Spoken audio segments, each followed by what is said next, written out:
From the high desert.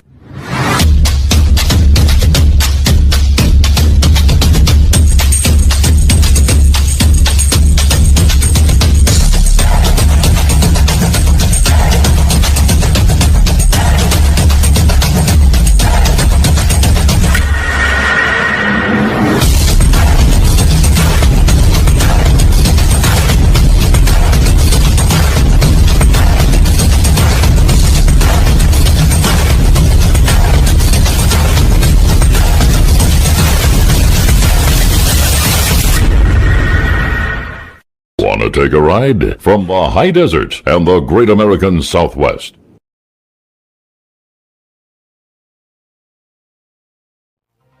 From the Coast to Coast AM archives, you're listening to the best of Art Bell. From the high desert and the great American Southwest, I bid you all good evening, or good morning, as the case may be, across all these time zones. Howdy. Hi, Art. How you doing? I'm doing.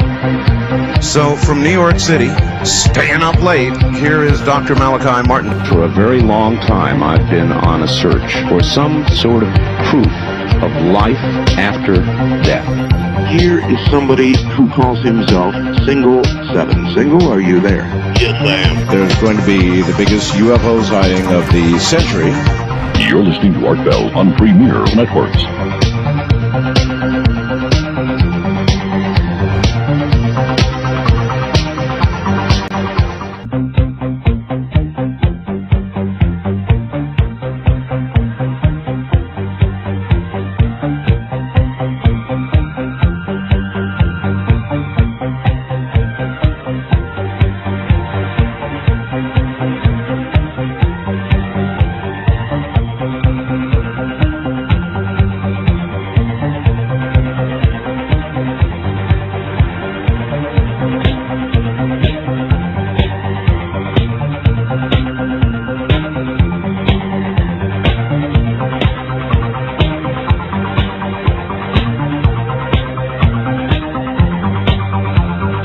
Welcome to Art Bell, Somewhere in Time. Tonight featuring Coast to Coast AM from May 8th, 1996. From the high desert and the great American Southwest, I bid you all good evening and good morning across all these many time zones, from the Tahitian and Hawaiian Islands all the way east across this great land to the Caribbean and the U.S. Virgin Islands, south into South America, north to the pole, worldwide on the internet. This is Coast to Coast AM. I'm Art Bell. Well, we're going to get in lots of trouble tonight, I suppose. I've got a lot of neat guests coming up, and I just have a surprise guest for you tonight. Subject, the Chupacabra. And I've got a million faxes and emails here. Dear Art, we saw a report about the goat sucker, or Chupacabra, on our local NBC Channel 4 News today out of Los Angeles. The news anchors, Ken and Barbie, did not seem amused. Looks like some fairly serious stuff. See you on the radio. Regards, Bill. Or here we go again. Right now, 6:20 p.m., CBS affiliate, Channel 2. There is a long report about the Chupacabras, saying that there have been accounts all over the outskirts of Los Angeles now where dead animals like chickens and rabbits have been showing up by the dozens with 2 puncture marks in various parts of their bodies. No blood on the ground. In fact, no blood. No signs of struggle. My skin is crawling. This is getting a little too close to home. That's from an archaeologist in Los Angeles. Or Art just got done watching the 6 o'clock news on Channel 2. CBS did a long-term segment on Chupacabra, or the goat sucker. They showed dead goats, chickens, other various animals. This story from Mexico City. Reuters, a giant bat-like creature is terrorizing a village in a northern Mexican state where goats are found dead daily with their blood sucked dry. Poor farmers from a village there have formed nighttime vigilante squads to track down the flying beast that has been dubbed the goat sucker. We are telling people to keep the women and children locked up and inside at night. This is real. There's something out there. It may be very old. It may be very new. I really couldn't tell you, but I can just tell you that it certainly is out there. So, coming up in just a couple of moments, a few moments, I've got Hector, or Tito as you wish, Armstrong, who is from Puerto Rico. He just happens to be the guy who operates the Chupacabra web page on the Internet. Also happens to be studying this whole thing, is at Princeton University in New Jersey, and is as much of an expert as you're going to find these days on Chupacabra, which is some kind of horrible new animal. Here, somehow, unimaginably, either something new, something from somebody's lab, something created, or something that has come through the veils, the openings to elsewhere. We don't know. But we're going to talk about it, and by the way, that is the very topic that is going to be discussed on America Online's Periscope, in their Periscope area. If you'd like to join in on the discussion, here's how you do it. You get on America Online, quick as you can, because it will fill quickly. Matter of fact, I better get on quickly, or there won't be room for me. And then you go to keyword on AOL. Just click on keyword and enter the word Periscope, P-A-R-A-S-C-O-P-E, Periscope. And then the chat area called the Grassy Knoll. Grassy Knoll. Grassy Knoll. What a name for a chat area, huh? Yesterday, by the way, resulted in the first cloning of that chat room. It was so many people in there, it automatically cloned itself. So I would hurry and get in there. The discussion will be, no doubt, about Chupacabra, this creature that is now all over our news. First in Puerto Rico, then Mexico, then South America, Central America, Mexico, and now Chupacabra looks as though it has landed right here in the good old USA. So in just a moment, we're going to go all the way to Princeton University, and we're going to talk to Hector Armstrong, who is from Puerto Rico and knows about the Chupacabra. And by the way, if you want to go up to my webpage, there is a link to Hector's Chupacabra page, and you can read all about the Chupacabra and see a drawing of it. Ugly, ugly sucker that it is.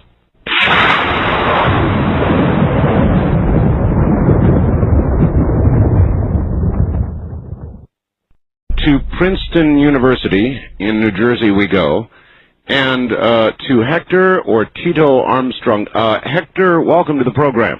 Thank you very much, Art. How are you? Just fine. What would you prefer to be called, Hector or Tito? Actually, I'll go by my nickname, which is Tito. Tito. All right, yeah. Tito. Welcome to the program. You are from Puerto Rico, right? Yes, that's correct. How long have you been up here going to school? Basically, I'm a class of 1996, which means I was here since 1990, basically. I see. Quite a while then. Yeah, definitely. And 4 years in the U.S. All right. What, if I might ask, I guess because of where you're from, but what got you interested in Chupacabra? Well, some friends of mine went home for break last year in October, and I hadn't been home for a long time. And they told me that the new thing in Puerto Rico was the Chupacabra. It's something that everybody was talking about. It was something that was on the news. It was like the latest thing in Puerto Rico. So that basically got me informed about it. I had not heard about it before. And it got me very interested in the subject because everyone was talking about it, basically. All right. There are a lot of people in my audience that don't have computers, Hector, and they can't go to your home page. So let's begin this way. What the hell is this thing, and what does it look like? Can you describe it as best you can without being able to show people a picture? If you just close your eyes and describe it, what does this creature look like? Okay, well, according to most eyewitness accounts or most reports, this creature supposedly has the shape of a small kangaroo, but is sort of reptilian in nature with two large red eyes, and so basically it would look like a cross between a small kangaroo and a small dinosaur. That's, I think, the best way to describe it, and it has allegedly some spines growing out of its back. I was going to ask you about that. It looks scaly on its back. Exactly, yes. And then it basically looks very like typically gray alien in nature with regards to its head, and then the body then looks sort of like kangarooish with a tail at the end. Can this thing fly? Allegedly it can. I mean, there have been some reports that it can fly, but I mean, obviously, due to the nature of this, that hasn't been confirmed in any way yet. Right. All right. What in the?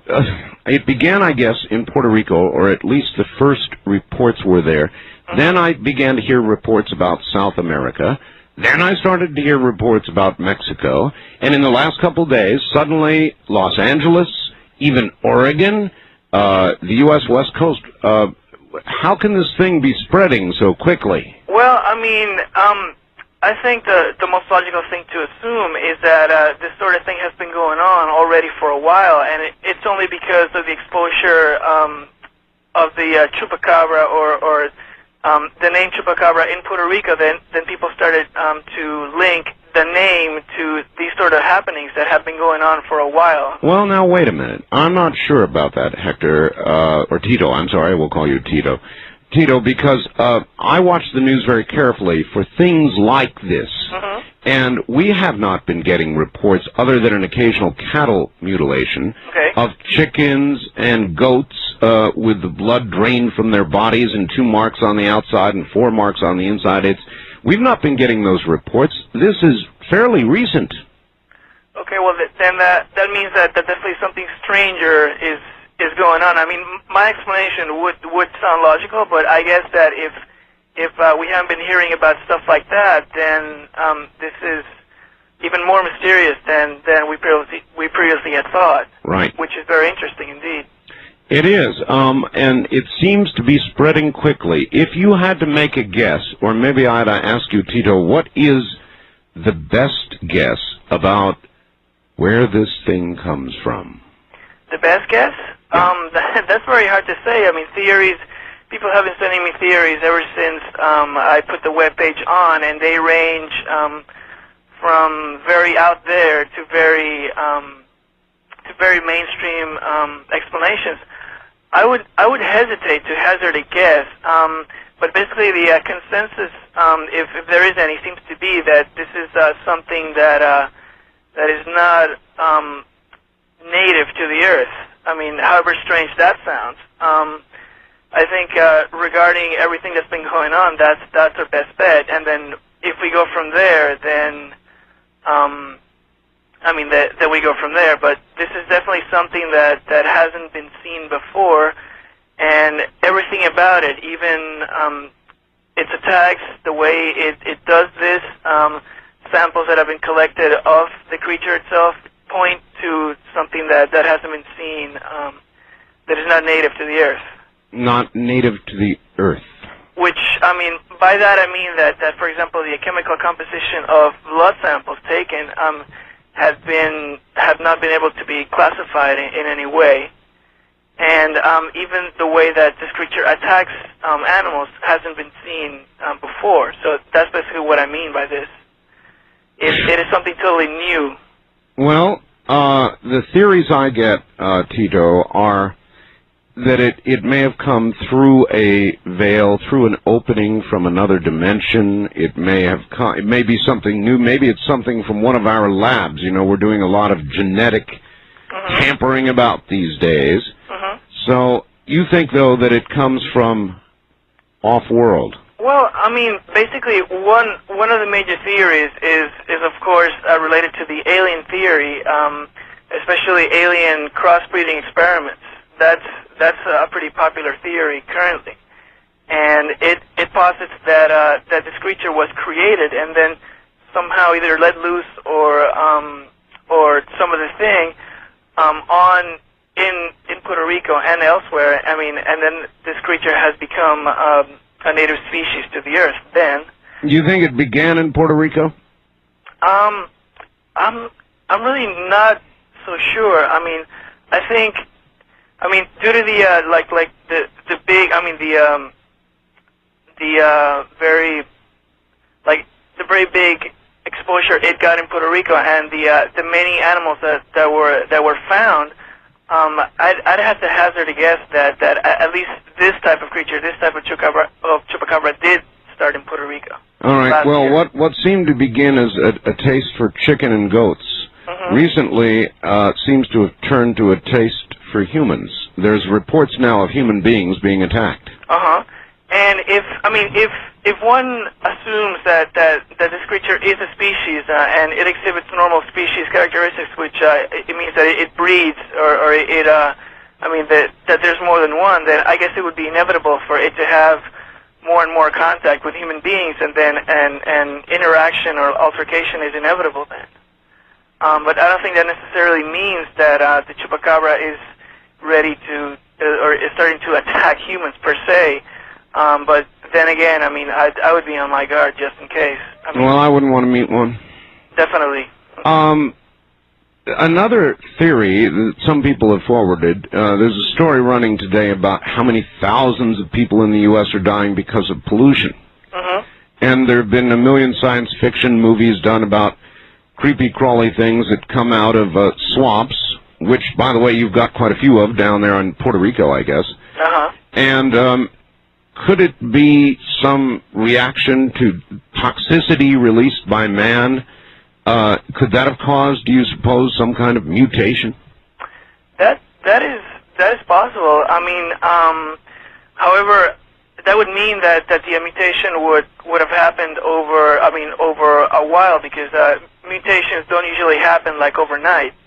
And unless they've got help. Exactly. It's always a possibility. It does happen in nature. This is a fact. Okay, well, what can you tell me about what happened in Puerto Rico? It's all been very sketchy. A gal who's on my Dreamland show, Linda Howe, has gone to Puerto Rico and looked for this creature. Now, I don't think I would do that. I don't want to hunt up this creature and hope it doesn't hunt me up. But what has it done in Puerto Rico? What is documented? Well, basically, there have been documented cases of basically animals being found drained of their blood in Puerto Rico. Probably thousands of animals over the past year. Thousands? Yeah, probably the low thousands. There hasn't been an official count, probably because the government doesn't really take this very seriously.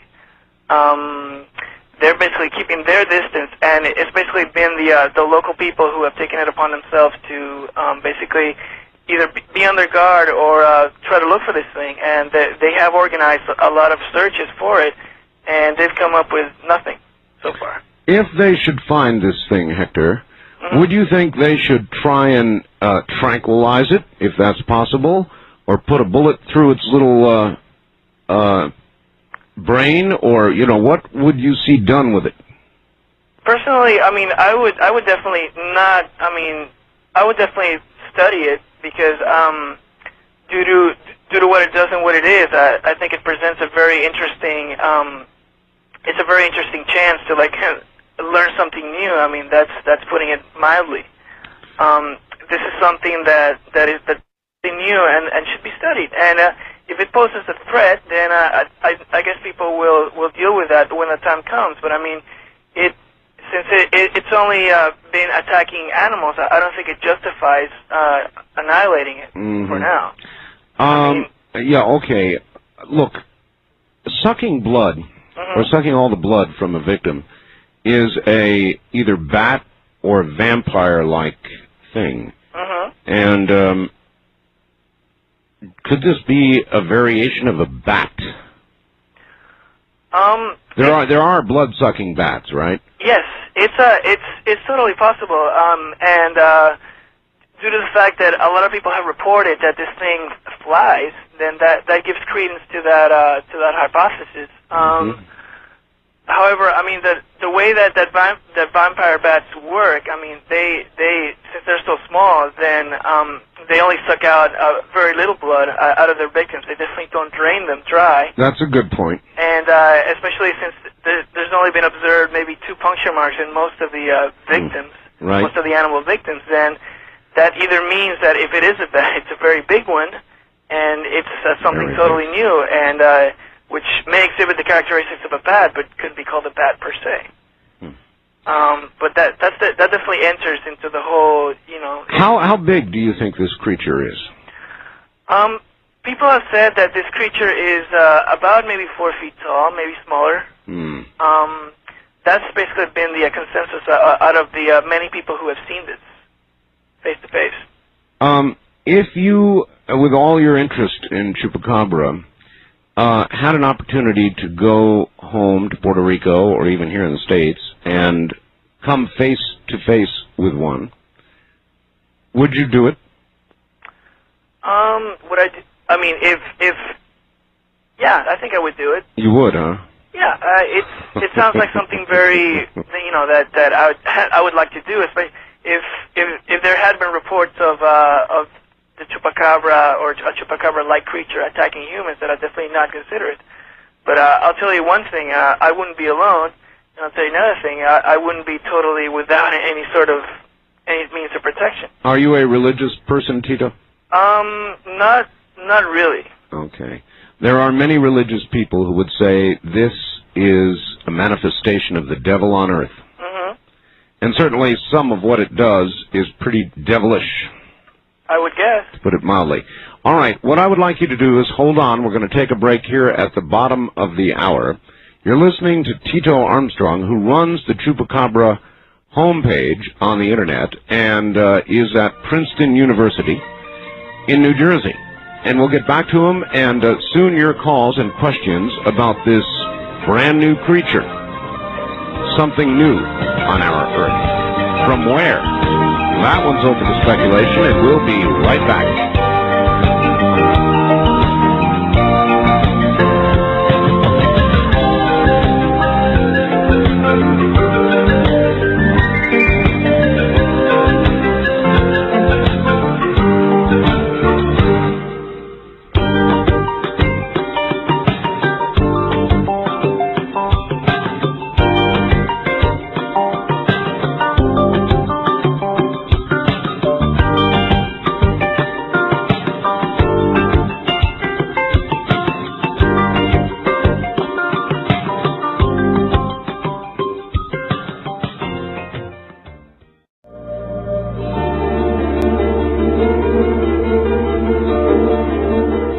Listening to Art Bell Somewhere in Time. Tonight featuring a replay of Coast to Coast AM from May 8th, 1996. Top of the morning, everybody. Good to be here. It's going to be quite an evening. We've got Tito Armstrong from Princeton University in New Jersey. He runs the Chupacabra homepage. And that's what we're talking about. The Chupacabra. It began in Puerto Rico, but recent reports indicate, guess what? It's here now. So we'll talk more about that in just a moment. Also, I want to remind you there is a chat going on, if you are a computer person, underway right now on America Online in a place called the Periscope area. It's an area, really. You go and just hit keyword Periscope, P-A-R-A-S-C-O-P-E, Periscope. Type that in for a keyword. And then go to the Grassy Knoll chat room. You'll find me in there right now and a lot of other people talking about Chupacabra.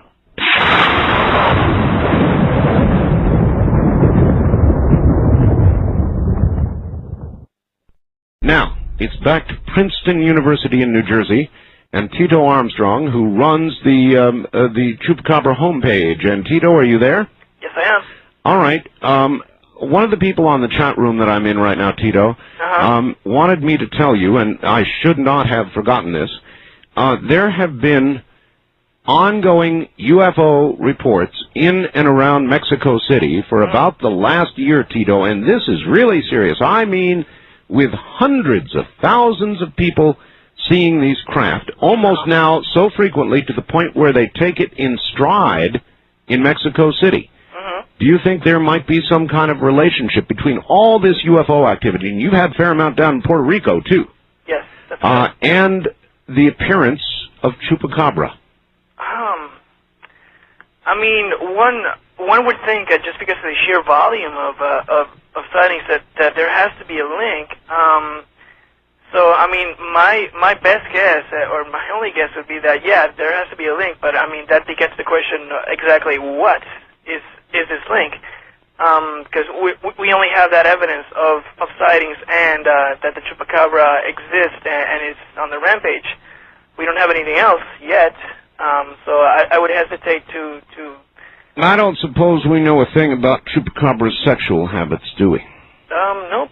Just that there has to be more than one if it is indeed a real creature. That's basically, and then if there is more than one, then that means that it exhibits normal, what you could call animal characteristics, and that it mates and it reproduces.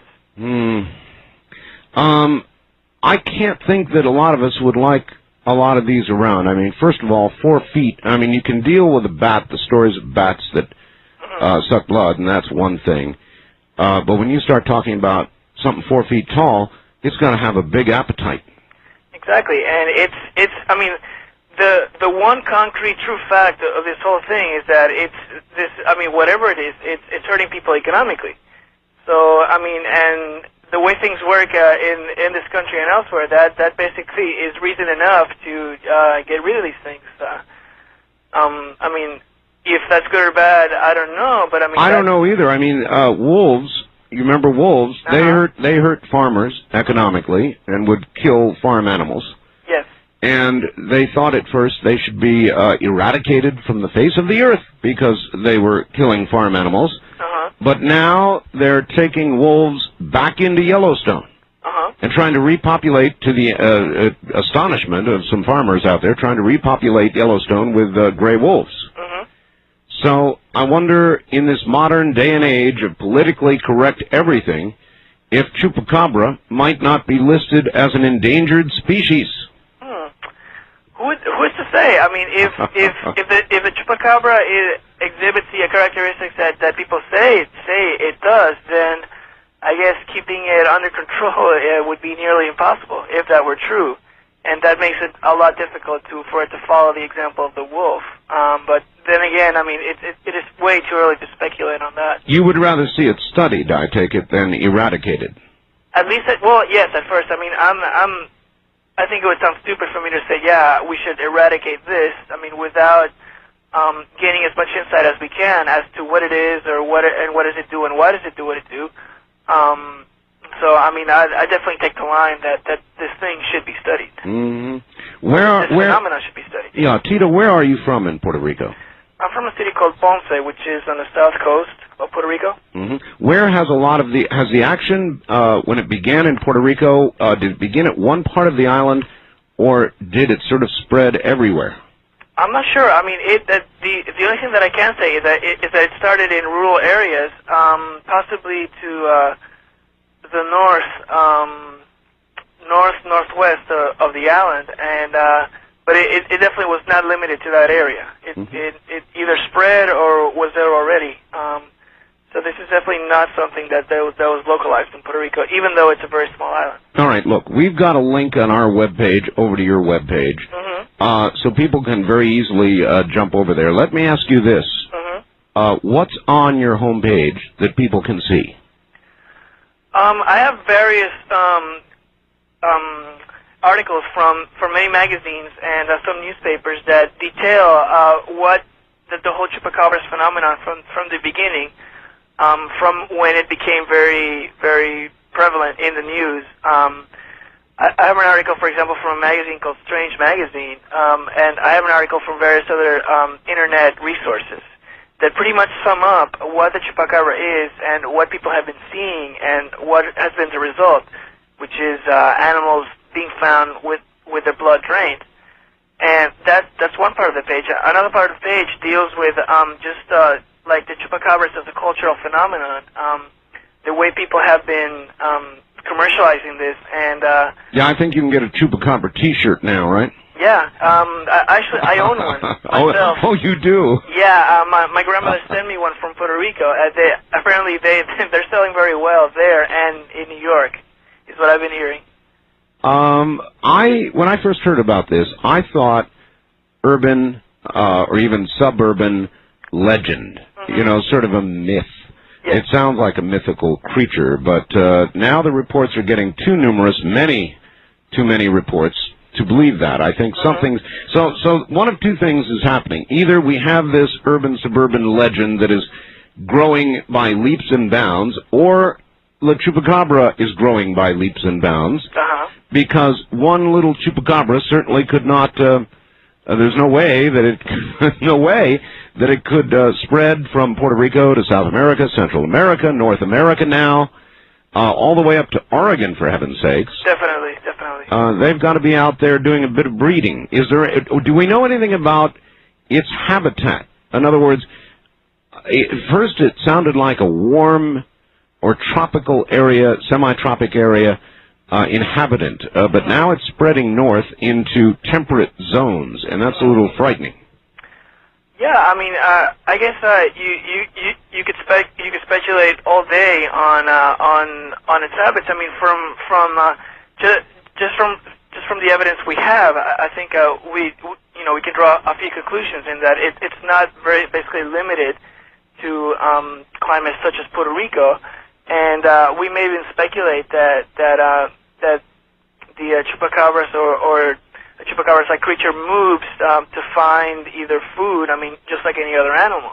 For example, I've been hearing right now that reports from Puerto Rico have been slowly decreasing in the past few weeks, while reports from Mexico have been increasing. Exactly. And also in the U.S. as well. So that may be another piece of evidence, another clue as to what this creature is all about. Do we know anything about, for example, is it, do you think, a nocturnal beast? Just from what people have been telling me through email, it seems to be mainly nocturnal, but definitely not limited to this. There's one report in one of the magazine articles in the page about a sighting, which was the chupacabra was witnessed by a woman in Puerto Rico in broad daylight. So it says when it's described in articles, it's mostly described as diurnal, which means that it's seen both day and night. Great. Has anybody yet managed to take a photograph? Not that I would see. I mean, the way the whole chupacabras has been moving throughout the internet is that people exchange information very rapidly, and if someone had taken a photograph, then I would imagine that by now I would have gotten my hands on it. People have not. It's only been limited to people sketching the chupacabra and basically either doing an animation or doing a computer image of it, which is, for example, the image that I have on my page at the beginning. That would be an artist's rendering of it. Okay, I can just tell you I would pick up and run. You wanted to talk a little bit, too, about the cultural aspect of this. So give me your best shot there. Well, basically, you touched upon it earlier when you were talking about the chupacabras as a myth. I find the subject to be as interesting, or maybe even more interesting, than the whole mystery of the chupacabras, the creature. I think that the way, especially Puerto Ricans, have reacted to this, and then Mexicans and Americans and South Americans have reacted to this, points to the fact that of the creation of a new type of folkloric beast, or similar to, say, for example, a leprechaun in Ireland. So this has become a part of Puerto Rican culture, for good or for worse, right now, and it's also been given life in the commercial sphere due to the T-shirts, and there's been a couple songs written on it. Songs? Chupacabra songs? Yeah, in a genre called merengue, which is a type of Latin music. Right. There's been a couple songs written about that, and they've been hits in Puerto Rico. So that's another piece of the cultural puzzle of it, and then, I mean, obviously the T-shirts. There's a report, for example, of a restaurant being named after it in Miami. Really? And another interesting thing is that the whole blood-sucking motif of the Chupacabra has been used in political commentary in Mexico. The word Chupacabra is now being used to describe politicians. Instead of politicians, Chupacabras, huh? Yes, and they've been some politicians have been likened to a Chupacabra, like sucking the blood out of people. So, I mean, it's pretty much very rapidly becoming a part of the vernacular. Well, let me tell you what bothers me, Tito. As long as this beast is hitting goats and chickens and things like that, we can almost dispassionately discuss it. Yes. But they had pictures of a man in Mexico City or near it who was attacked, who had 2 giant bite marks, and had a lot of his blood sucked, and so it's beginning to attack human beings. I think you're exactly right. And if it happens that it starts attacking humans, then this will turn very seriously, basically overnight, and it won't seem as funny anymore. Yeah, well, we're a great source of quite a bit of blood. The human being carries a lot of blood, and would a creature, I guess a bat, get sustenance from blood? Is blood for lack of a better phrase, is it a life giver? Would it sustain a creature of that size? Could it live on blood alone?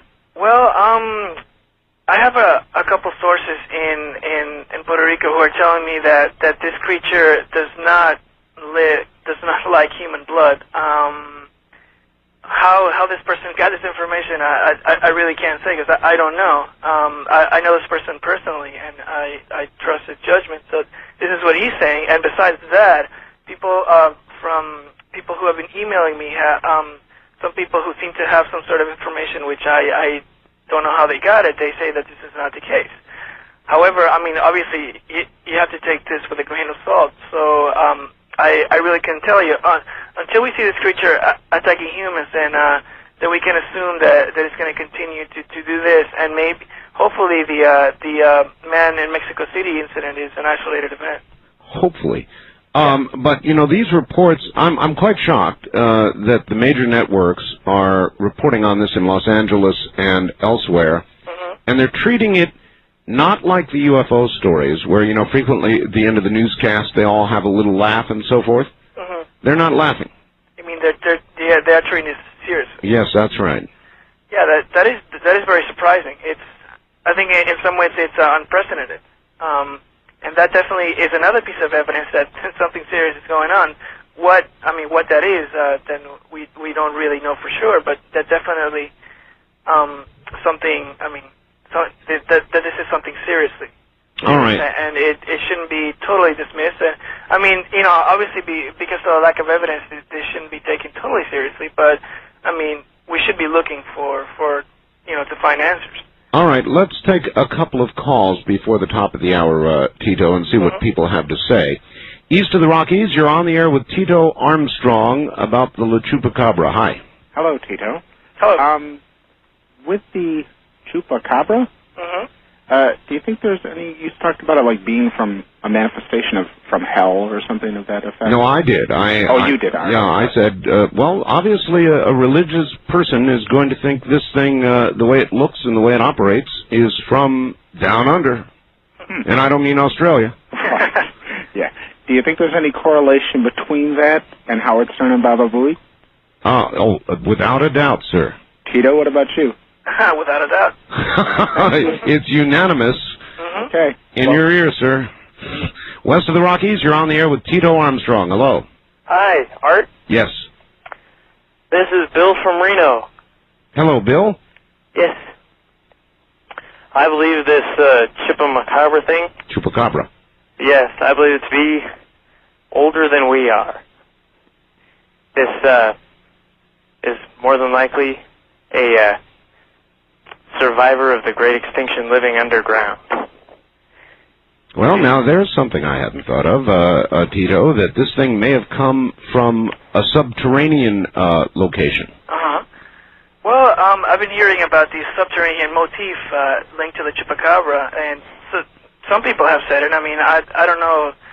I mean, obviously no evidence at all, but I mean that's just one of the many theories out there. And I mean, I wouldn't reject that. It may have been around for a very long time. Yeah. Well, I think it fits in really well as far as all these earthquakes and whatnot. The tunnels are opening. It's true. Like down in Mexico or South Puerto Rico, and then up in Portland. It seems pretty strange that they haven't been sighted between the two areas. It's a good point. Also, I've got a message here that I want to ask you about, Tito. From the chat room, it says, please ask more about the blood that was studied from the animal carcasses. You mentioned that it was an unknown blood type. Yeah, there have been some reports about that this blood was analyzed in a lab, and for example, one of the things that was found is that the iron content of it was there was no correlation between that type of iron content and any other type of blood that's been found in animals or humans.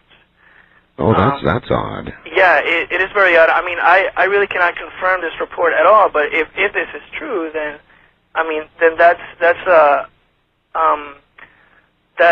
a piece of the puzzle right there. I mean, from scientific investigation of this, and not just any claim of some person who claims to have seen this.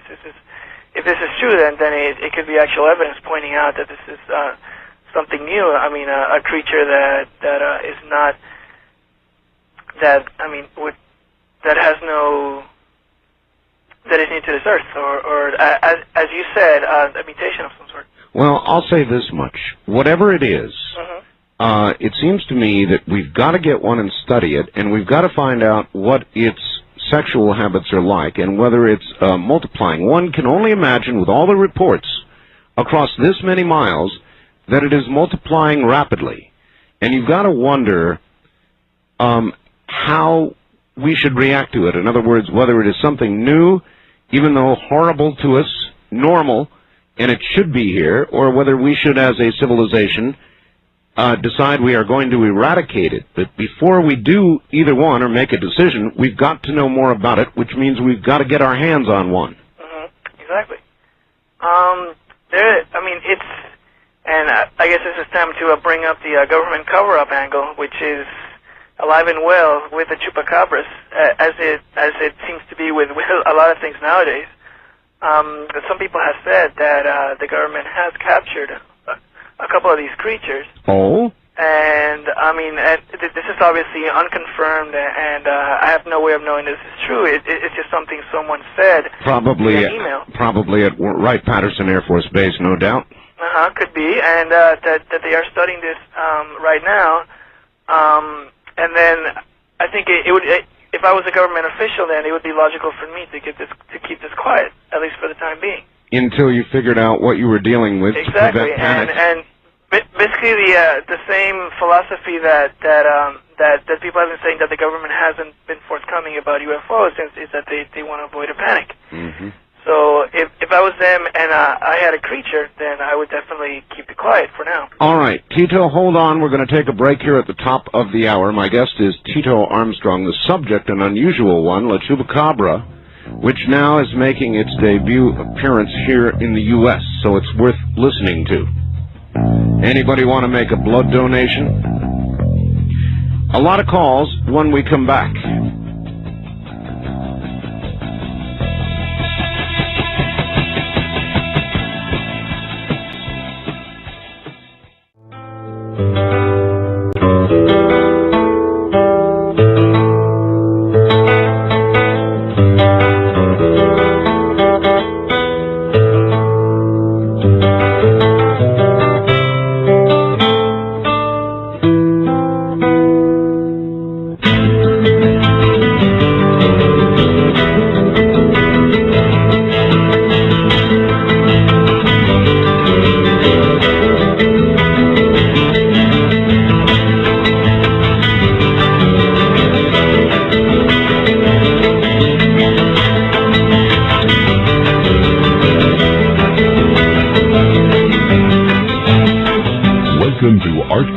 Somewhere in Time.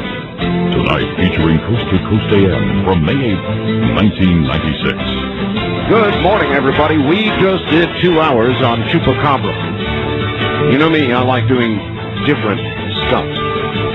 We have Tito Armstrong here from Princeton, New Jersey, who operates the webpage that deals exclusively with Chupacabra. If you want to know more about it, go to my webpage and jump to the Chupacabra page. That jump is there for you now. My webpage is www.artbell.com. All right, it's off into the world of open line talk radio, and I'll outline some of what we're going to do here in a few moments. I want to let everybody know Vidian is on. We just brought the Vidian program up, so if anybody wants to call and see me do my thing, now is the time. Off into news here in a moment. Credible sources in the U.S. forecast that unless present federal law is changed, and quickly, the next generation in America is going to pay more than 80% of their income in taxes. Try and imagine that. I think there'll be a revolution first. That means you and everybody in America will depend on government for everything over your 20% allowance. It is going to happen here unless we stop it. Bad news is we're going to have to stop it, do it ourselves. In case you haven't noticed, government gets its power and your money by convincing you it's acting in your interest. You know, I'm from the government, here to help you. That's how we got into all of this. Good news is we can absolutely force Washington back on track. It's all in the Sentinel strategy from the American Sentinel Group. The information you're going to have to light a fire under Washington's butt. For a limited time only, it's $19.95. Call 1-800-219-8787 and ask for the Sentinel strategy. It's your call. The number is 1-800-219-8787. Have MasterCard or Visa ready. Write it down. Call it now. 1-800-219-8787. And one more note on Chupacabra. Dear Art, I've seen the website, and you have not seen the look of terror as the victims were overlooking their herd of goats. Somebody needs to interview these people. It was a full-blown news story on KMOL in San Antonio. Art, it is he says Bexar County. Bexar County is what it is. It is real. How come Linda Moulton Howe hasn't been here by now? These people knew the deal. Well, I would imagine Linda Moulton Howe will make it down there if that's going to be a center of activity for Chupacabra. I wanted to tell you about some guests that I'm working on. I have booked the attorney from the O.J. Simpson trial, Gerald Ullman, who's written a new book called Lessons from the Trial. He'll be here June 3rd. I'm going to book and have been talking with Jerry Purnell, Dr. Jerry Purnell. He co-wrote actually, a book called Lucifer's Hammer, which I have been a big fan of for a very, very long time. And also I have been talking with, though I have not booked because he's a busy man, Tom Clancy. I talked to Tom Clancy back and forth with a few email messages early this morning, after the program, yesterday morning actually now. And so I even know the title of his new book, but I can't tell. And so, indeed, at some point here, we're going to have Tom Clancy on. And I'm really, really looking forward to that. I've wanted to interview Tom Clancy for a long time. So that's a little bit of what's coming up. Now, this was mentioned on yesterday's show, late in the program, and it appears to be true. Art, sorry to fill up your mailbox with email, but this new Pepsi drink story is true. There's a new Pepsi drink. Now, it's a pretty strange story. It apparently uses some kind of Brazilian berry. While many Brazilians consider the guarana berry, I think it is, to be a sexual stimulant, PepsiCo is making no claims like that. It is a new soft drink made with the exotic Amazon fruit. let's just say people are drawn to the berry by its powerful image and mystery, said Brad Shaw, spokesman for Pepsi at headquarters in Somers, New York. PepsiCo said Monday it is expanding the test marketing of Josta, that's J-O-S-T-A, a carbonated beverage made with this berry that contains caffeine. And they say it is a sexual stimulant. Now, they may not be Pepsi. They are not making that claim, but everybody else is saying it. And I think instead of calling it Josta, they should call it Love Potion number 9. I don't know if they're going to do that, but I think they ought to. The news from Washington, such as it is, really isn't much. The big thing today is the fight over the gas tax. It's kind of dumb.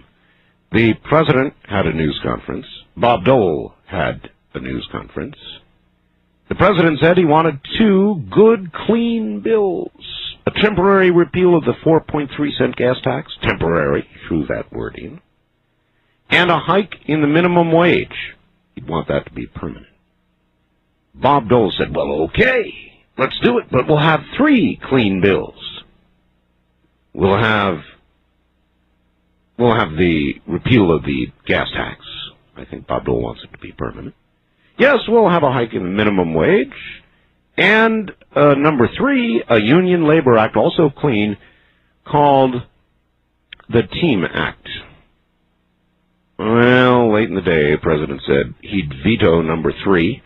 And Bob Dole said, un momento? You're going to veto that? Well, then we're back to square one. Look, folks, it's what I told you a long time ago about gas prices, and NBC did a big deal on it yesterday. They had finally admitted the truth about it all. Gas prices are about to fall anyway. What the president's going to do with 1 day's supply injected into the system is the only way you'd really affect anything, because you're affecting supply and demand. But, you know, it's kind of like spitting in the ocean. It's good old-fashioned supply and demand that's really going to cure this, and it is being cured.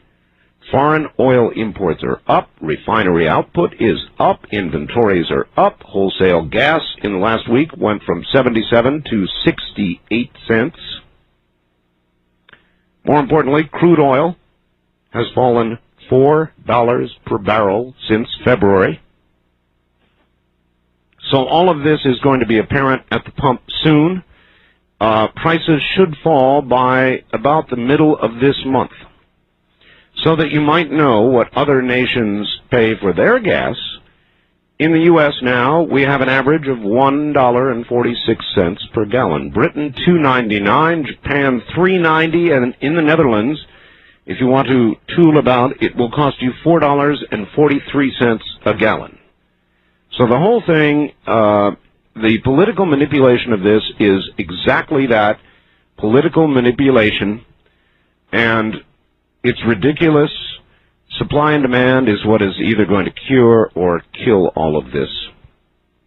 Anyway, it's a useless argument, and what is of interest is the recent Harris poll that shows Bill Clinton 31 points ahead of Bob Dole. And the obvious question is there any way that you can see that Bob Dole could possibly, in any way, beat Bill Clinton? If there is, if you know of any way, I would certainly be interested in knowing about it. And by the way, one of the reasons that I want to bring the author, the co-author of Lucifer's Hammer in is, I'm beginning to get word of an asteroid that is out there, and I'll try and dig out what information I have on it. We've done a couple of what-if shows regarding asteroids, and yesterday morning, coincidentally, I sat down and watched something. I wonder how many of you recall a movie called Without Warning. Without Warning. I thought that's one of the best things a network ever put together, and I sat down and watched Without Warning again. It is one chilling movie. I don't think you can get a copy of it. I think it was CBS that ran it, and they ran it one time only. It was, when was that? Was it Halloween? I think it was Halloween. They did it on the anniversary, on Halloween. And what a frightening movie that was about a comet headed toward Earth. And I wouldn't want to spoil it for anybody who's not seen it yet, but it had a remarkable ending to it. All right, what we're going to do is open line talk radio. Kevorkian has struck again in Michigan, and he'll probably end up going on trial once again. There's a guy I'd like to interview, Kevorkian. I'd love to interview Kevorkian. Anybody knows how to get hold of Kevorkian, by all means, get hold of him and tell him I want to interview him. The Whitewater testimony continues. The U.S. is threatening China with sanctions because they keep copying our software, and it's never ending. There's a new report out today saying pollution kills. Ooh, what a surprise. 64,000 Americans meeting their early grave due to pollution. Maybe that's where the Chupacabra came from. Who knows? The Court of Appeals has rejected our president's attempt to further delay the Paula Jones case. The president presently has until May 16th to file a petition with the U.S. Supreme Court to get all this stopped. Otherwise, the president goes to trial, be a civil trial. And yesterday we talked a bit about drugs, and I said I didn't say that we should do it. I started something really big. I didn't say that we should do it. Are you listening to me now?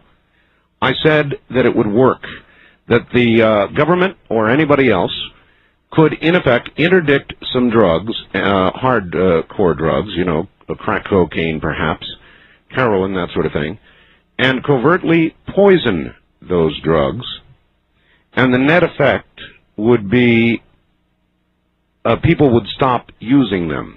Well, not all people. It's true, the hardcore addicts would continue to use those drugs. Of course, they'd be dropping dead, so they wouldn't be back for more. And everybody who was using them socially would go, I don't want any of that stuff, thank you. So, you know, that caused all hell to break loose here on the program yesterday when I said that. They called it and said, but that'd be murder. Well, in a war, people die. In a war, when people die, they don't call it murder. Would it be in this case? Well, I suppose technically so.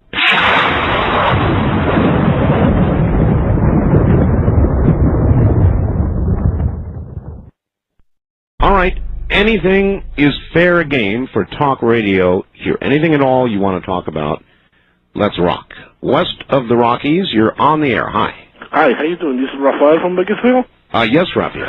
Yeah, I'm listening to you through 840 KVEG.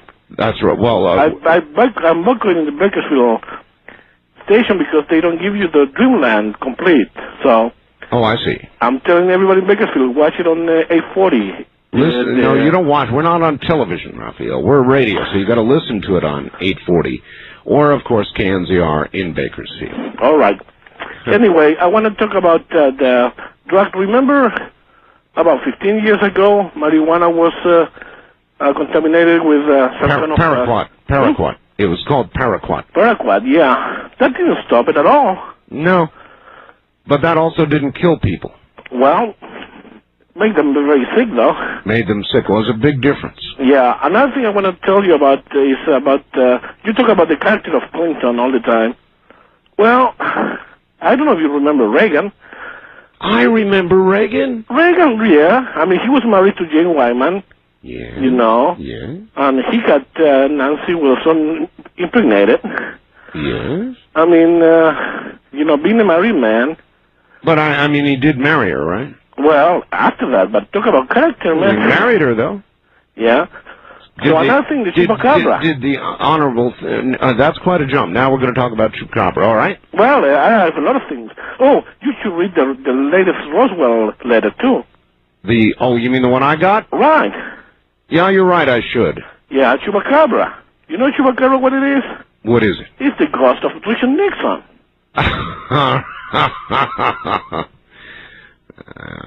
Ghost of Richard Nixon. know, you joke, people are joking, but this animal, this creature, this thing is real. Moreover, it's here. First time caller line, you're on the air. Hello. Hi. Hi. I had a comment about the Chupacabra. Yes. As I listened, I'm calling from Boulder City, Nevada. Yes, sir. As I listened to your program tonight about it, it's the first time I've ever heard of him, it seems to draw a lot of parallels to another elusive creature, the Sasquatch. Oh, yes. Something that, you know, people have seen, have evidence of its being, that have never caught. And I have a feeling that's going to be the same thing with the Chupacabra, that it's been around so long that nobody's ever going to catch it. Well, you never know. I mean, maybe the dumb thing will run into a boxed alley or something one of these days, and they'll get it. Yeah, that's kind of like Sasquatch. You think you'd jump out like the movie Harry and the Hendersons. You know what I don't like about this? I mean, anything that could run, say, 65 miles an hour, yeah. If you were within sight of it and it decided that it wanted you, yeah, it would have you. Yeah, yeah. Just imagine if the Sasquatch was a meat eater, or maybe it is. Imagine if it ate people. Well, meat's bad enough, but this blood thing. Yeah, it's kind of gruesome. Yuck. Yeah. All right, sir. Thank you very much, and watch your neck. West of the Rockies, you're on the air. Hello. Hi, Art. Yes, hello. Yeah, hi. I was calling to talk about the Chupacabra. All right. I tried desperately to get through before I really wanted to talk to Tito. First of all, I'm in Washington. My name's Sean. Yes, sir. And what I wanted to talk to him about is I spent some time down in Peru. Yes. In a little village called Ushantida. And the shaman down there, which is really unusual, he had a pipe carved out of this creature. And the first time I saw the creature, I asked him, through the translator, I said, "What is that?" And he explained to me through the translator that that was the spirit that protected the village. And that creature that was carved was a winged creature, and what was most amazing about it is they had put these two huge red-orange beads in the creature as eyes. Yes. It had wings, big, huge ears, and I asked him, "Have you seen this creature?" And he said many times, and he told everyone at night, he said, "If you see this creature, do not follow it into the jungle. It's very, very bad, but it is a protector." And what they believe, and I wanted to ask Tito if he had had any reports about this at all, is that it came from the spirit world, and it was a protector. However, they believe... Listen, sir, I've got a break. Do you want to hold on? Sure. Stay where you are. We'll bring you back after the break. It's our nickel. These are the Statler brothers. You're concerned about my happiness, but all that thought you're giving me is conscience, I guess. If I were walking in your shoes, I wouldn't worry none. Kentuckiana's breaking news, weather, and traffic station. News Radio 840 WHAS, Louisville, an iHeart radio station.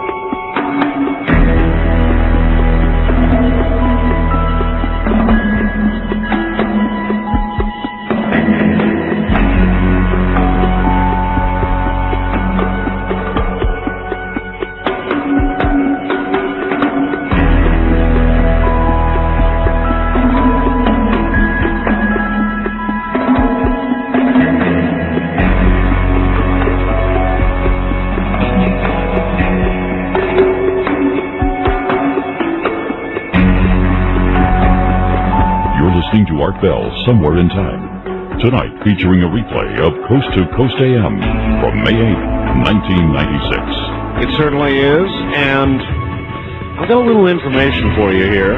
Remember I told you I'm pursuing Dr. Jerry Parnell, co-author of Lucifer's Hammer, Let me tell you one of the reasons why.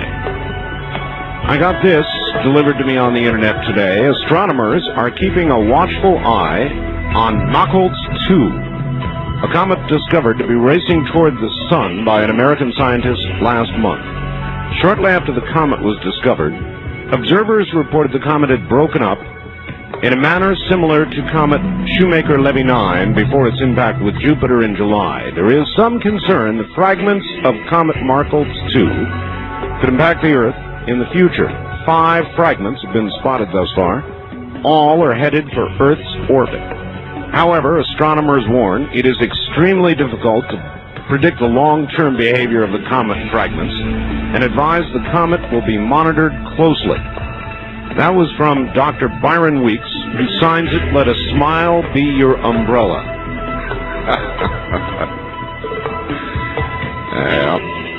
West of the Rockies, you're back on the air again. Hi. Yeah, hi, Art. Anyway, I was speaking to you about, I didn't catch the first part of what Tito said, but what I was curious about was whether or not, because I brought home with me, because I was so amazed at this creature, because the shaman had said that he had physically seen the creature and that it was the protector of the village. I have a staff with a carving of this creature on it with the big orange eyes in it. Wow. And I was wondering, what they believe is it's from the spirit world, but they believe that it comes from Middle Earth. And what I was wondering was whether Tito had spoke at all about if there had been any knowledge or anyone had come forth saying that it was the possibility, or if he had any reports. I know they'd be obviously a lot more difficult. As in from the Earth? Not from the Earth, but from the spirit world itself. Well, yes. Yes, all right. Look, we had a man from who was the state director for MUFON in Florida, presently in Los Angeles, who I brought on the program. He said there was a report of somebody who had literally seen the Earth open. Strange, I know it sounds strange. But this might indeed be the source of these creatures. Might be. I don't know. I have no way of knowing.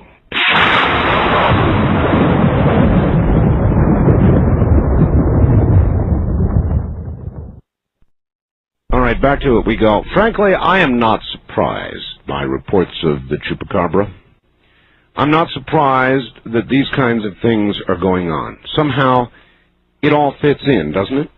I'm not sure how, but it all fits in with what's going on in the world today. It just sort of fits in. New diseases, new creatures, new things just about every day. Maybe it's always been that way, I don't know. But it does seem to be accelerating, doesn't it? West of the Rockies, you're on the air. Hello. Hi, Art. This is Barbie from Mesa, Arizona. Hi, Barbie. And I wanted to let you know about that odd soda that you guys have been talking about. You mean Love Potion number 9? That's what I'm going to call wouldn't exactly call it that. That's guarana that they put in that, which is a really high caffeine herb from South America. It is not an aphrodisiac. Listen, dear, would you turn your radio off for us, please? Oh, I'm sorry, I missed one. You mean you have multiple radios on? Got to be able to hear you. I can only hear the one in the bedroom. I see. All right. Well, you say it is not an aphrodisiac. It's not an aphrodisiac. Actually, it's an adrenal stimulant. Well, maybe that is, for some, an aphrodisiac. And maybe if people think it's an aphrodisiac, it is. You're right. There is a psychological factor to it. Yeah, exactly. But that's what it is. It's guarana, and it's an herb from South America, which is like caffeine. It is caffeine. That's basically what it is. Caffeine is thought by many to be a stimulant and an aphrodisiac in a sense. So maybe in that loose sense they're classing it there. Anyway, it's bound to be popular. Have you had any? I've used guarana before in conjunction with a diet, but didn't do anything for me. A diet, huh? Sure. It's like caffeine. It stimulates your nervous system, and it depresses your appetite. All right, well, thank you very much. It seems anything that would do that would or could be said to have aphrodisiac qualities to it. I think they ought to change the name. Hey, PepsiCo, change the name. You know, if you're going to stick your neck out, go out all the way. Call it Love Potion number 9. It'll sell like crazy. Wildcard line, you're on the air. Hello. Yes, you got the Shadow here from Citrus Heights. Hello, Shadow. Yeah, I want to ask you three things. First of all, could you play the cat sound effect you got? I'm recording your show, and I'd like to play it back for my parents' cat. For your parents' cat? Sure. The other thing I want to say, I got a idea for a good guest host when you like say you're on vacation or something. Say I am, yes. Yeah. Have you heard of Ray Farrell? Yeah, I've heard of Ray. I thought you might. Are you kidding? Am I kidding? Of course I'm kidding. I just had to throw it because I know most of your listeners have never heard of him, and of course us on the West Coast have heard of him. So I thought I'd throw that out just to see what your reaction would be. My reaction is that my audience would lynch me when I got back in the country. Yeah, I mean, Ray's, look, I've talked to Ray. Ray's actually a very nice guy, but I don't think he'd precisely fit in, you know?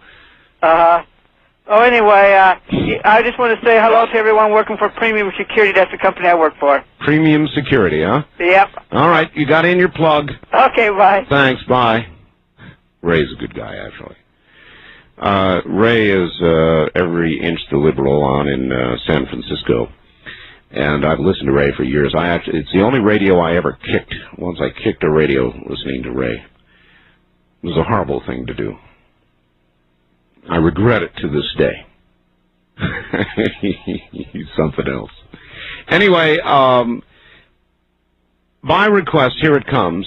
Get any cats you have off your lap. I hereby warn you, get them off your lap, or they're going to do a peel out on your lap that you're not going to like one bit, because here comes this is so good.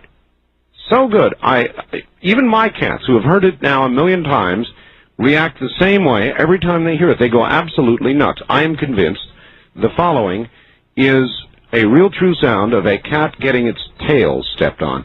And you've got to see the expression on your cat. Dogs like it. Dogs like it. They seem to enjoy it when this sound, you know, it's obviously a cat in great distress. I really suspect a tail being crunched or something. I don't know. I don't know how they got it, but I bet that's how they got it. Anyway, check this out. Turn the volume up and watch your cat's face. Here it comes. Absolutely guaranteed. First time caller line, you're on the air. Hello, Miss Bell. Hi. I had a kind of a folklore story from the the Philippines. It has to do kind of with the Chupacabra type thing. Yes. Mm-hmm. Over in the Philippines, they have what's called the Manananggal. You ever heard of it? No, I haven't. It's it's kind of a vampire-like creature where it at night leaves the lower half of its body in the room, flies out the window, to go around the land, taking young children. Right. Anyway, I heard about this down at language school in psychological operations for the Army, and they talked about how the CIA back, I don't know, I think it was in the 70s, they used to grab people, the rebels. They grab one of the guys and take him off and kill him, drain out his blood, and leave him. That's kind of a psychological type thing. So I don't know how much truth there is to it, but it's kind of an interesting story. It's an interesting folklore, and as you said, there's always a... Well, I would like for all of this to stay folklore. The problem is, at the moment, it's not. Mm-hmm. That's true. And I don't want to see one of these things. I don't want to meet one of them. I wouldn't try to catch one. And if I saw one, you know, I'd run. Turn tail. Yeah, you've got it. Turn tail is right. All right. Thank you very much for the call. But I'm just not surprised. A new animal? An old animal? An animal from down under? And I'm not talking about Australia. I don't know. Something's here, though. Knocking at the door. East of the Rockies, you're on the air. Hello. Mr. Bell. Mr. Caller. How you doing? I'm doing. This Leonard from San Antonio, and I'm in Amarillo calling you. Bear County, right? Yes, sir. B-E-X-A-R, but it's pronounced B-E-A-R. I finally got that. Believe me, I made that mistake once, and I got 10,000 faxes from Bear County. Well, I've been trying for a couple hours now to get a hold of you. A little footnote on the Chupacabra. Yes. It's been there before. Back in the late 60s, it was called... It was reported in the newspaper, San Antonio Light and the Express News, that there was cattle mutilations and there were sightings of a bird the size of a small airplane. The size of a small airplane? Yes, sir. Great. And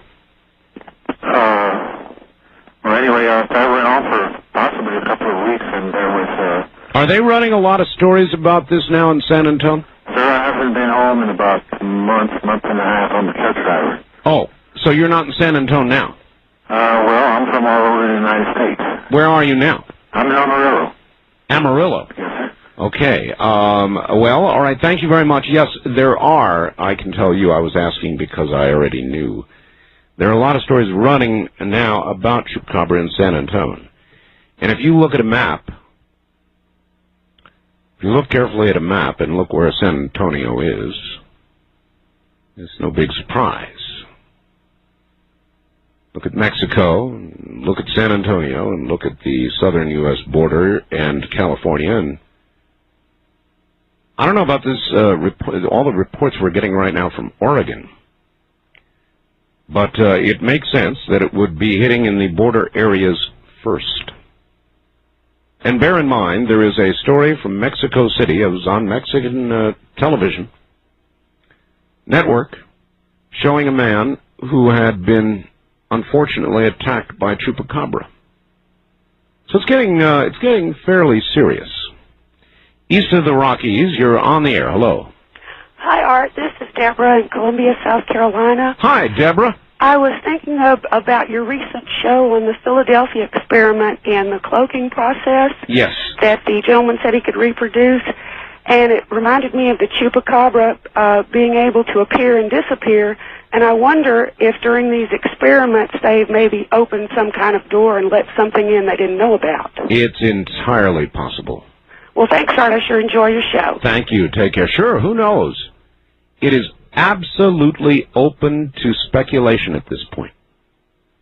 Where it's from, whether it's something old, something new, something from somebody's lab, you name it. It's open for speculation right now. The only thing that seems fairly sure is that there is something here. Something has arrived. Figures it'd be something like this, huh? West of the Rockies, you're on the air. Hi, Art. This is Ben from Seattle. Hello, Ben. I've just got a quick question. I'm curious. The guest you had on earlier, Tito... Yes. Armstrong. Right, Armstrong. He mentioned that there were some hit songs in Puerto Rico. Well, Chupacabra? As a matter of fact, if you go to his webpage, I believe you can download one of them. Okay. I was curious if I could access one of those. I don't have a computer myself, but I have some friends who do. So maybe I'll look for that. Talk to your friends. I will do that. All right. Thanks a lot. See you later. Oh, Chupacabra. Can't do that at all. East of the Rockies, you're on the air. Hello. Yes, hello, Mr. Bell. Yes. Excellent program there. Well, Okay. I try to do programs that other people don't do. You know, people say I'm nuts. Maybe I am. Okay, I'll try to run through the quick list here. Matter of fact, last week heard Stanton Friedman on a Florida program there, radio program. Yes. That there was a UFO crash in Brazil somewhere. No. That's wrong. No. Wrong. Well, Wrong. Stanton is going down to a conference in Brazil. Well, no, I heard on the program there was maybe either Brazil or somewhere there about South America. Well, the rumor was that it was a UFO crash. From what I heard from Stanton, it's not true. It grew out of the fact that he is going to a conference in Brazil. Okay. Well, I just thought, what they talked about was that there was two bodies. One had passed away, then one was taken to the United States, and any possible for this Chupacabra there, the alien connection, shall we say, some sort of hybrid, the lady talked about opening that window, shall we say. Yes. What do you think? Let me ask you what you think. Do you think this Chupacabra thing is real, or do you think it is just some growing myth? Well, I would not be surprised if it were real, simply as that the information you gather from different sources, they have the wild man in Russia, they call it, and he was observed at the speeds of 45 miles an hour. Yep. The matter of fact, I got a kick out of. I was out in the garage moving things around. I got to get a car and a restoration vehicle, and I heard the person call up about the Raptors, and I thought, finally, I mean, that sort of speed, something with that sort of potential. Sounds like a raptor, doesn't it? Well, to have that sort of speed, the Archaeopteryx was the, sort of the forefront of the bird, shall we say nowadays, the present day or the... It's enough to make a person agoraphobic. Well, I mean, it would certainly be quite a day to go out there and park with your dog and then one of these things fly down and scoop your dog up and he's gone. Yeah. So, Just, as you say, it's open to speculation. Plaintive barks disappearing into the sunset, yes. In San Francisco, Art, all hell broke loose today. The headline screamed, Congress assails same-sex marriage, and families intact, and city blasts policy.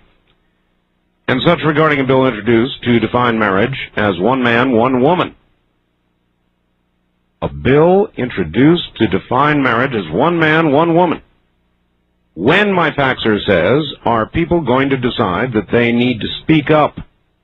Or are we in an era where families are to become non-existent? Marriage is a biblical term.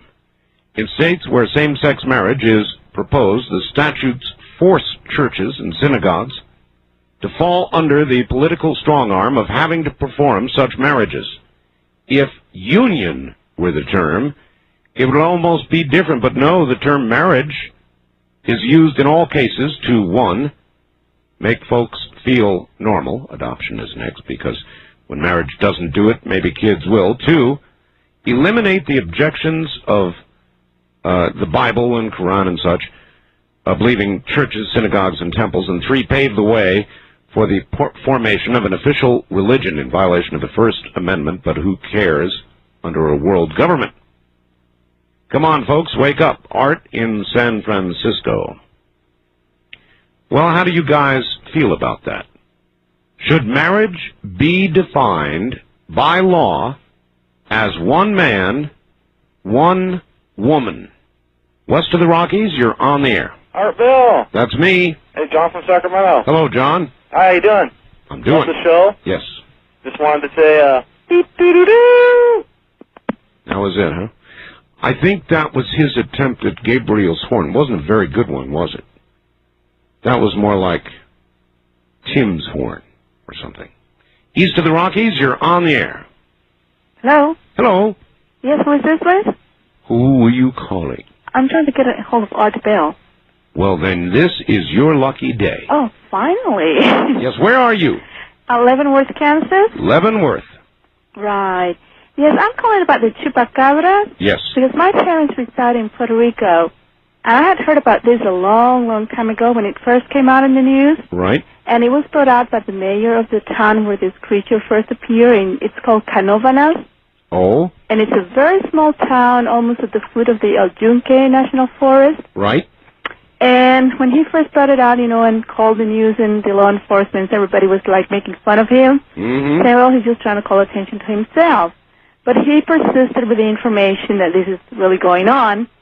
And then I think there was an interview in one of the Univision Spanish shows, Cristina. So you believe the Chupacabra is very real, I take it? I think so, because when my parents sent me the newspapers from Puerto Rico, and they had pictures of the animals with these wounds on their neck. Right. And, I mean, the story was all over the place. And in this Cristina show in Univision, they interviewed one of the veterinarians that looked at the animals. Listen, dear, I've got a break coming up. Can you hold? Sure, yes. All right, we'll hold you through the news and come right back to you. Chupacabra. Animals coming across. Bloodsuckers.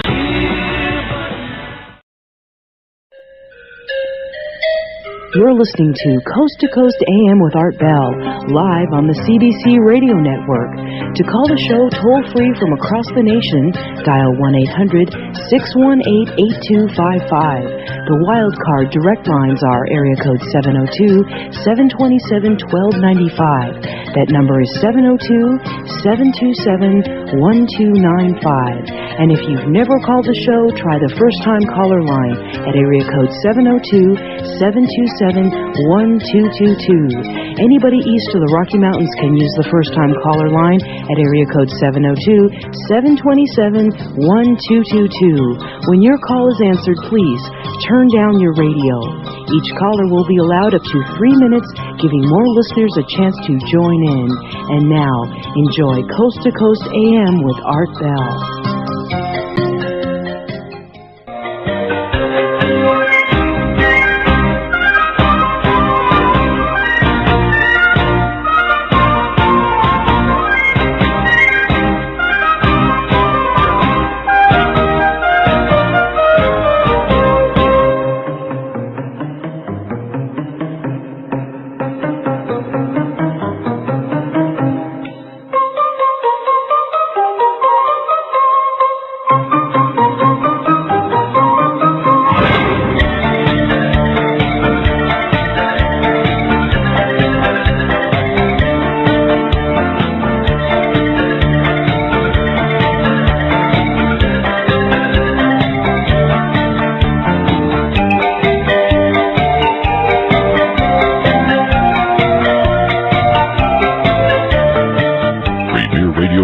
Presents Art Bell, Somewhere in Time. Tonight's program originally aired May 8th, 1996. Batten down the hatches, everybody. I'm about to change the subject, and it's going to get very serious. Well, I guess the Chupacabra is very, very serious in its own way, but I've got a story here that's going to curl your hair, so get ready.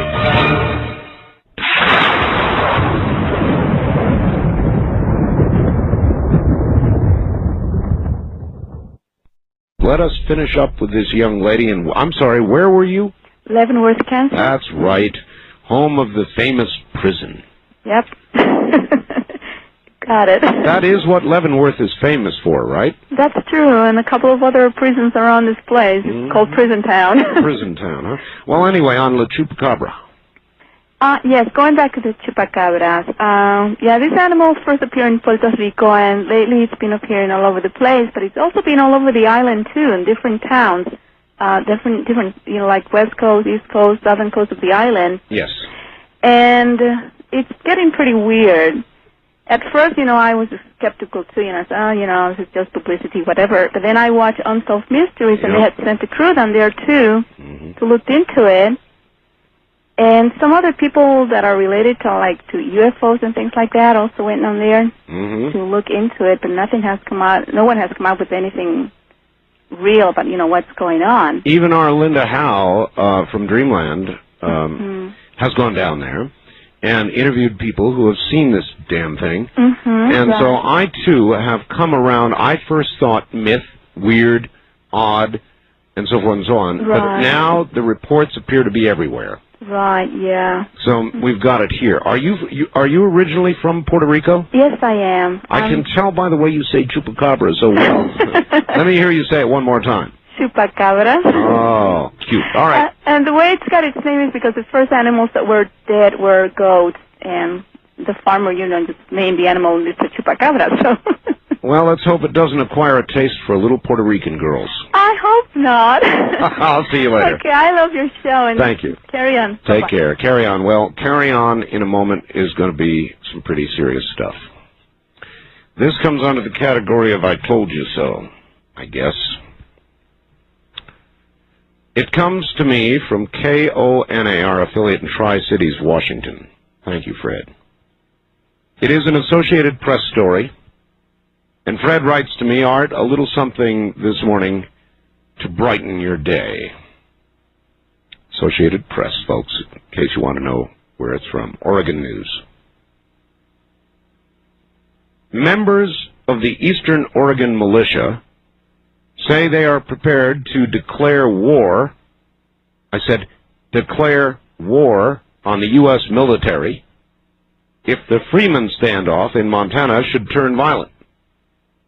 Walt Hassey, that's Hassey, who describes himself as legal advisor to the militia, says there are no civilian targets. He says the targets are going to be the military. The FBI, going on here, issued a nationwide alert to law enforcement agencies on April 23rd, warning of a militia war plan. I told you about that. Hasse says the Eastern Oregon militia has a plan called Operation Clean Sweep to defend the freemen and protect their rights. Hasse warns if federal agents storm in and people are killed in Montana, there's going to be retribution. He says military members won't have to go to Montana. He says there are military targets in other states. At the same time, he says, the public has nothing to fear. He says the militia is not involved in terrorism. So, the Oregon militia, according to this story, has plans to go to war against the U.S. military if the freemen are attacked. I would like to talk to somebody, maybe this man, Massey, or a member of the Oregon militia. So I am hereby setting aside a line for somebody in the Oregon militia, or this man, Massey, to call the program. Everybody else, stop calling my first-time caller line, all right? I'm going to try, ever hopeful, to hold this line open. Only for members of the Eastern Oregon militia, or this Massey fellow who appears to be a spokesman for them. And as I said, I'll tell you what, this comes under the category of I told you so, I told you so. Anyway, that number open right now is area code 702-727-1222. Please call right now. 702-727-1222 if you're in the Eastern Oregon militia, or if you're this Massey fellow, or if you know about this. What do you suppose is going to happen if militias begin declaring war on the U.S. military? If they begin attacking, forget civilian targets, if they begin attacking military targets in the U.S., and I've got a list here in that warning. So now, this certainly comes under the category of, here we go again. The story I read you was Associated Press. Cursed to live in interesting times, huh? No wonder the Chupacabra's here. If you suffer from headaches, neck aches, low back discomfort, rheumatism, bursitis, joint pain, if you bent your thumb back the way I did, what an abysmal injury that was. I hurt myself. I really, really hurt myself. I had pain that can only be described as the worst pain you would have when you have a toothache. I mean, sharp, jabbing pain. You wouldn't think your thumb could hurt that way, but I'll tell you what, it can. I used Liprina on it, and it took that pain from a sharp, hurting, jabbing pain right down to a dull ache, and that was an amazing, absolutely amazing transition. This is liquid aspirin. It's real aspirin in a bottle. Well, actually in a spray bottle. Soon to be in a roll-on. But right now, a spray bottle, all you do is go spray it on, rub it in a little bit, and the pain's gone like that. You see, I can snap my finger, my thumb, and, you know, I can do that again, thanks to Liprina. Health Naturally sells it, and you just have got to get yourself some. It belongs in your medicine cabinet. Whoever told you you've got to take aspirin by mouth, I guess just didn't know about Liprina. The number to call to order is 1-800-308-4565. 1-800-308-4565. What we're going to do again, I mean this, if you're calling my first-time caller line, hang up.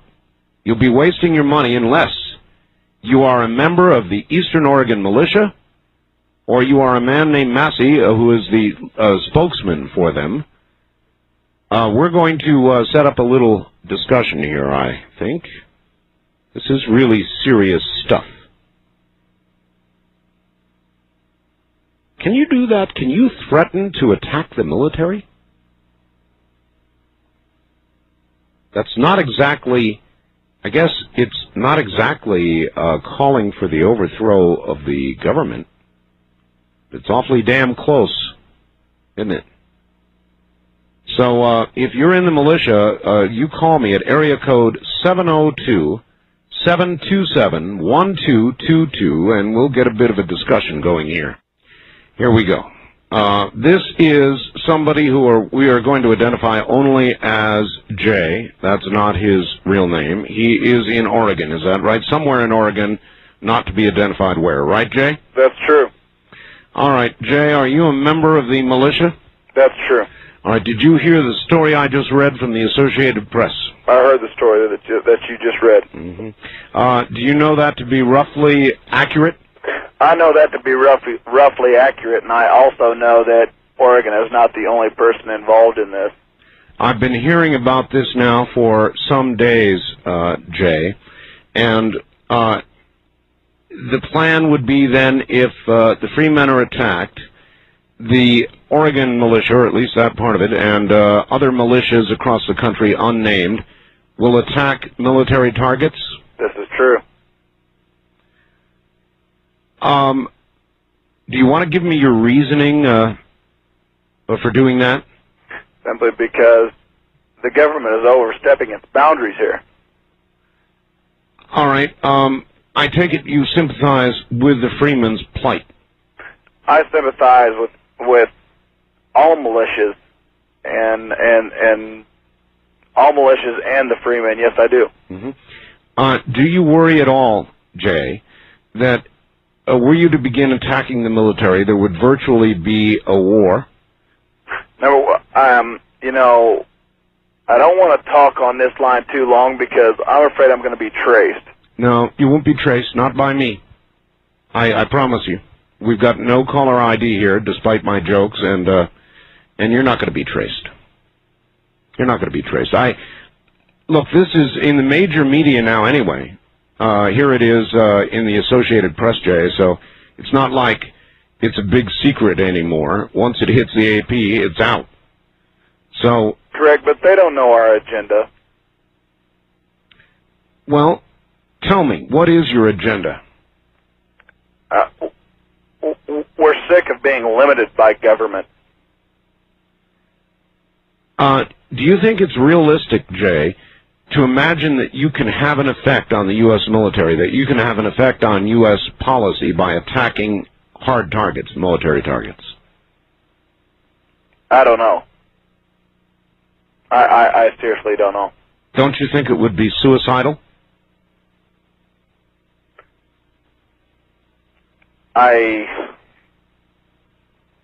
Probably. But the Afghanistans held a hell of a force against Russia. They did. It's true. Can you tell me, or us, all of us, it's not just, you say, the Eastern Oregon militia. Art, may I go off the line and call you back at a different number? You know, your chances of getting through are slim and none, but... I'm protecting myself here. I understand. All right, yes, you may. Thank you. Take care. Damn.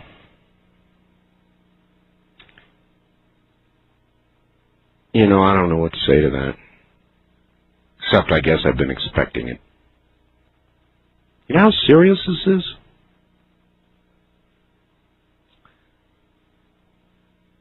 Are you ready for this? Are we ready for this? Do the people who are about ready to do this understand what they're going to be doing?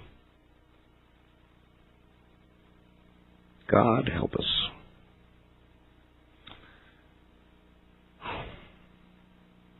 On my first-time caller line, you're on the air. Yes, now you're on the air. Hello. Hello, calling from LeGrand, Oregon. My name's DJ. DJ, huh? That's right. All right. I'm 20 years old, and I just got off work. I listen to you all the time. Great show. I'm scared. I live in the town of LeGrand. You're Eastern Oregon, aren't you? Eastern Oregon. That's the paper you read? Yeah. That's our local paper. So, you know, this hits home definitely. I'm not in a position where I would, I'm not concerned about this yet, and I don't really. Did you read what their nickname for them? Or no, it wasn't their nickname. It was their motto. What's their motto? It was Liberator of the Oppressed. Liberator of the Oppressed, huh? Yes, Liberator of the Oppressed. And I guess they were referring to the free men and people like the free men who were having problems with the IRS and government agencies, that kind of thing. I suppose so, only, at this point in time, I really don't see who is so oppressed. We have it pretty good here in our country, and I think people need to take a step back and look around and really understand. Man, I'm telling you, this is dangerous. This is very dangerous, Art. It scares me. It really does, but I have to take a position, myself that says I'm not going to get too excited about anything until they come to my front door, kick it down, and come inside and, hurt me or my family or take things away from us. But well, you know what? What? By then, it's kind of too late. Well, Art, you're right, but I think if I did anything else, I would be taking an offensive position, and that's not right. I hear you. Well, thank you. Thank you. Take care. Yeah, I understand what he says. In other words, become proactive at this point. You're becoming offensive. You're going into an offensive posture, and most people are like that man. I mean, they're not going to do anything until somebody ends up at their door, huh? Oh, my God. Well, I'm shocked and I'm saddened, but I'm afraid I'm not surprised. I really did expect this sort of thing, and I knew in my heart that it was going on below the surface. I've been getting vibes of this now for months, so I knew it was going on. But this is insurrection, folks. This is insurrection. Pure D. You may not say the words overthrow the government, but I'll tell you what, if you begin attacking military installations, there's going to be a war. And I'll tell you a funny thing about wars. I've been in them. I know a little about war. And that is, once they start, they're a hell of a lot easier to start than they are to stop. When blood flows, look at Ireland, look at the Middle East, look at Somalia, look anywhere you want to look where civil wars have raged for years. They sustain themselves. No matter what it is that begins a war, momentum and bloodletting and retaliation, all these things keep it going. It's a hell of a lot easier to get going and keep going than it is to stop once it's started, believe me. First time caller line, you're on the air. This is Jay. Oh, well, you made it back. I made it back. All right, good. Jay, this scares the hell out of me. I mean, doesn't it scare you guys? I'll tell you what, our ancestors from the Revolutionary War, did it scare them to establish freedom in this country? Right, I'm sure it did, and a lot of them were hung. A lot of the people who signed the Declaration of Independence swung from trees and had their lives ruined. Sir, we're ready to have this done. I can tell. I can hear that in your voice, and I can read it in the story that I just got. So my rights have been violated, sir. My rights have been violated. You're going to tell me what kind of weapon I can own? Well, you're going to tell me what I can and I cannot say in public? What do you want to own, Jay? What kind of weapon do you want to own? That you can't, that is. Sir, I have been limited to the amount of rounds I can carry in my firearm. I tell you what I'm going to do, Jay. I'm coming up on a break. It's the bottom of the hour. I assume that you're on a phone now that you're fairly comfortable with, right? I'm on a phone that I am sure that they have the technology to trace. I don't want to sit too long and be traced. If it is possible for me to be traced, not that I distrust you, Art, because I listen to your program every day. All right. Well, look, what I'd like to do is set up a debate between you and anybody else, somebody else. Are you willing to go for that? if I can be sworn to that I am not traced. I'm swearing to you that I certainly will not trace your line, and I wouldn't be part of anything that would. So as far as I know, you're perfectly safe. If I'm perfectly safe, I'm willing to debate anybody on this subject. All right, then I'll find somebody for you. In the meantime, you're not going to hear anything during the break. I'll just keep you on hold. Stand by, Jay. Sir, may I speak to you off the air? Yeah, hold on.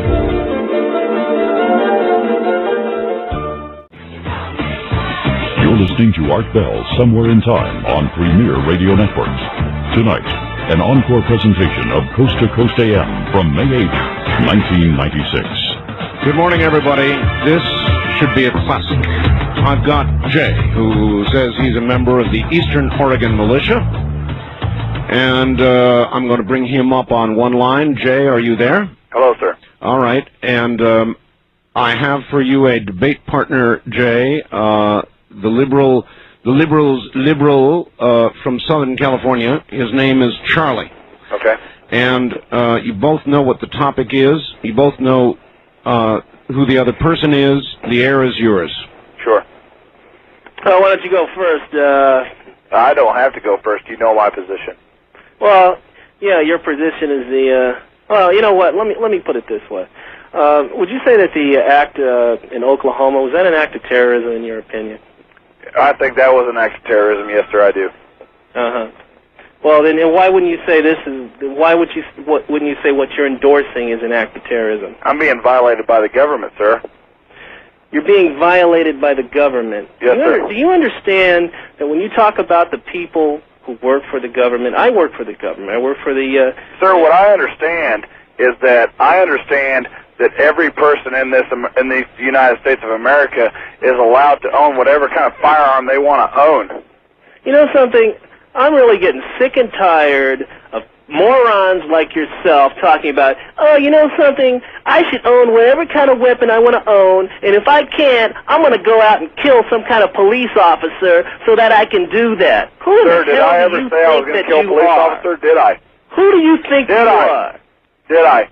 Well, did I ever say I was going to go out and kill a police officer? Did I ever say I was going to kill anybody? Well, you declared war. No. Did I say that? Haven't you declared war? I don't know if you understand I this say I was going concept. to kill anybody? See, you're just like Bill Clinton. You twist my words to mean what you want them to mean. You're just like the media. You want to twist my words to make them mean what you want them to mean. What you want the public to hear, but in sir. most wars, people get killed, don't they?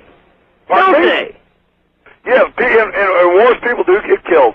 Well, then, if you declare war on somebody, that means you're going to kill them, don't it? Did I say I declared war? Did I say we declared war? No, I did not. Aren't you? So they have declared war on you, is that right? You bend my words whichever way you want to bend them. Just like your man sitting in Washington bends my words. So under no circumstances will you pick up a gun and actively go out and kill federal police officers. Is that correct? I will not go out and kill federal police officers. I will not. Okay. And then, my father is a police officer, sir.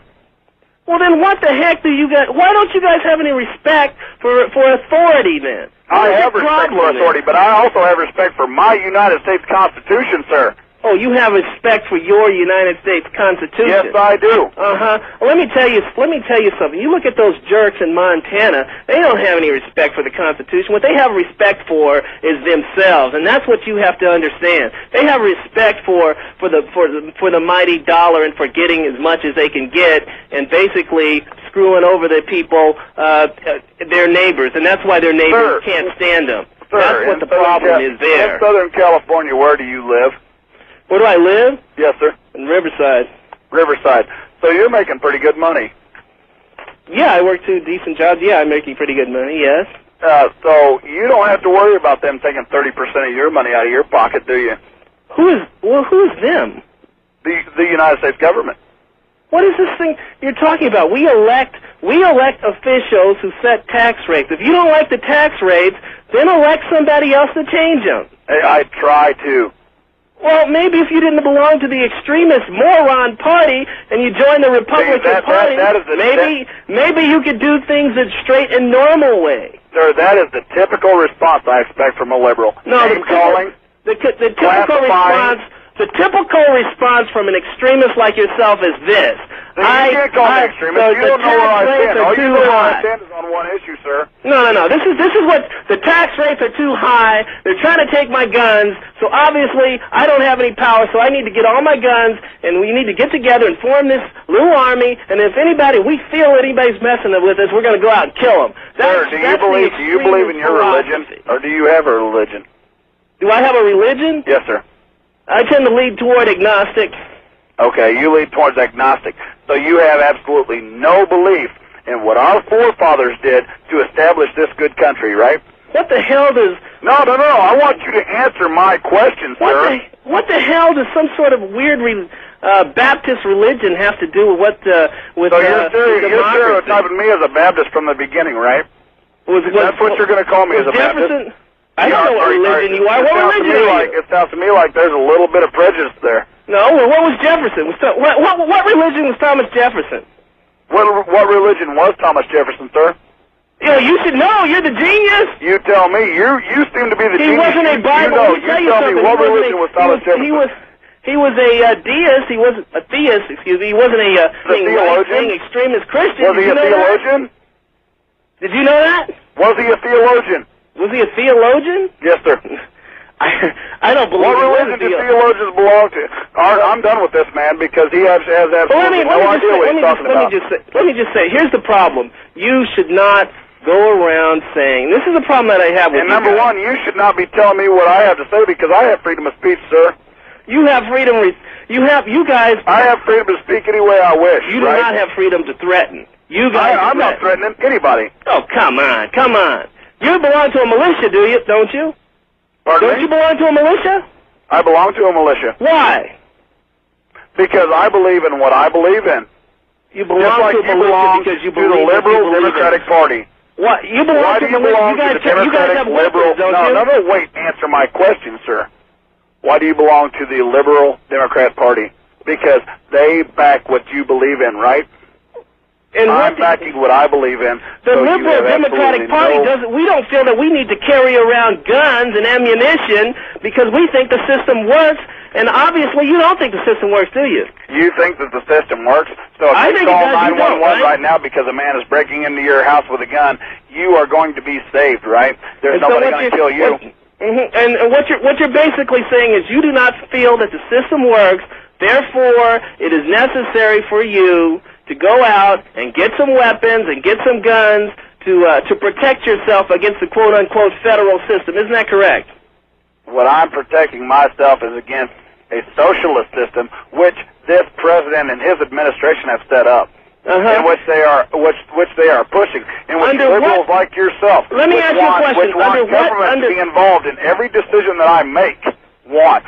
Let me ask you a question. Under what circumstances would you actually use that gun to quote-unquote defend yourself against the federal government? I'm going to protect that's kind of vague. Give me the exact circumstance so I'll know. I'm going to protect myself under anything which is deemed unconstitutional by my party.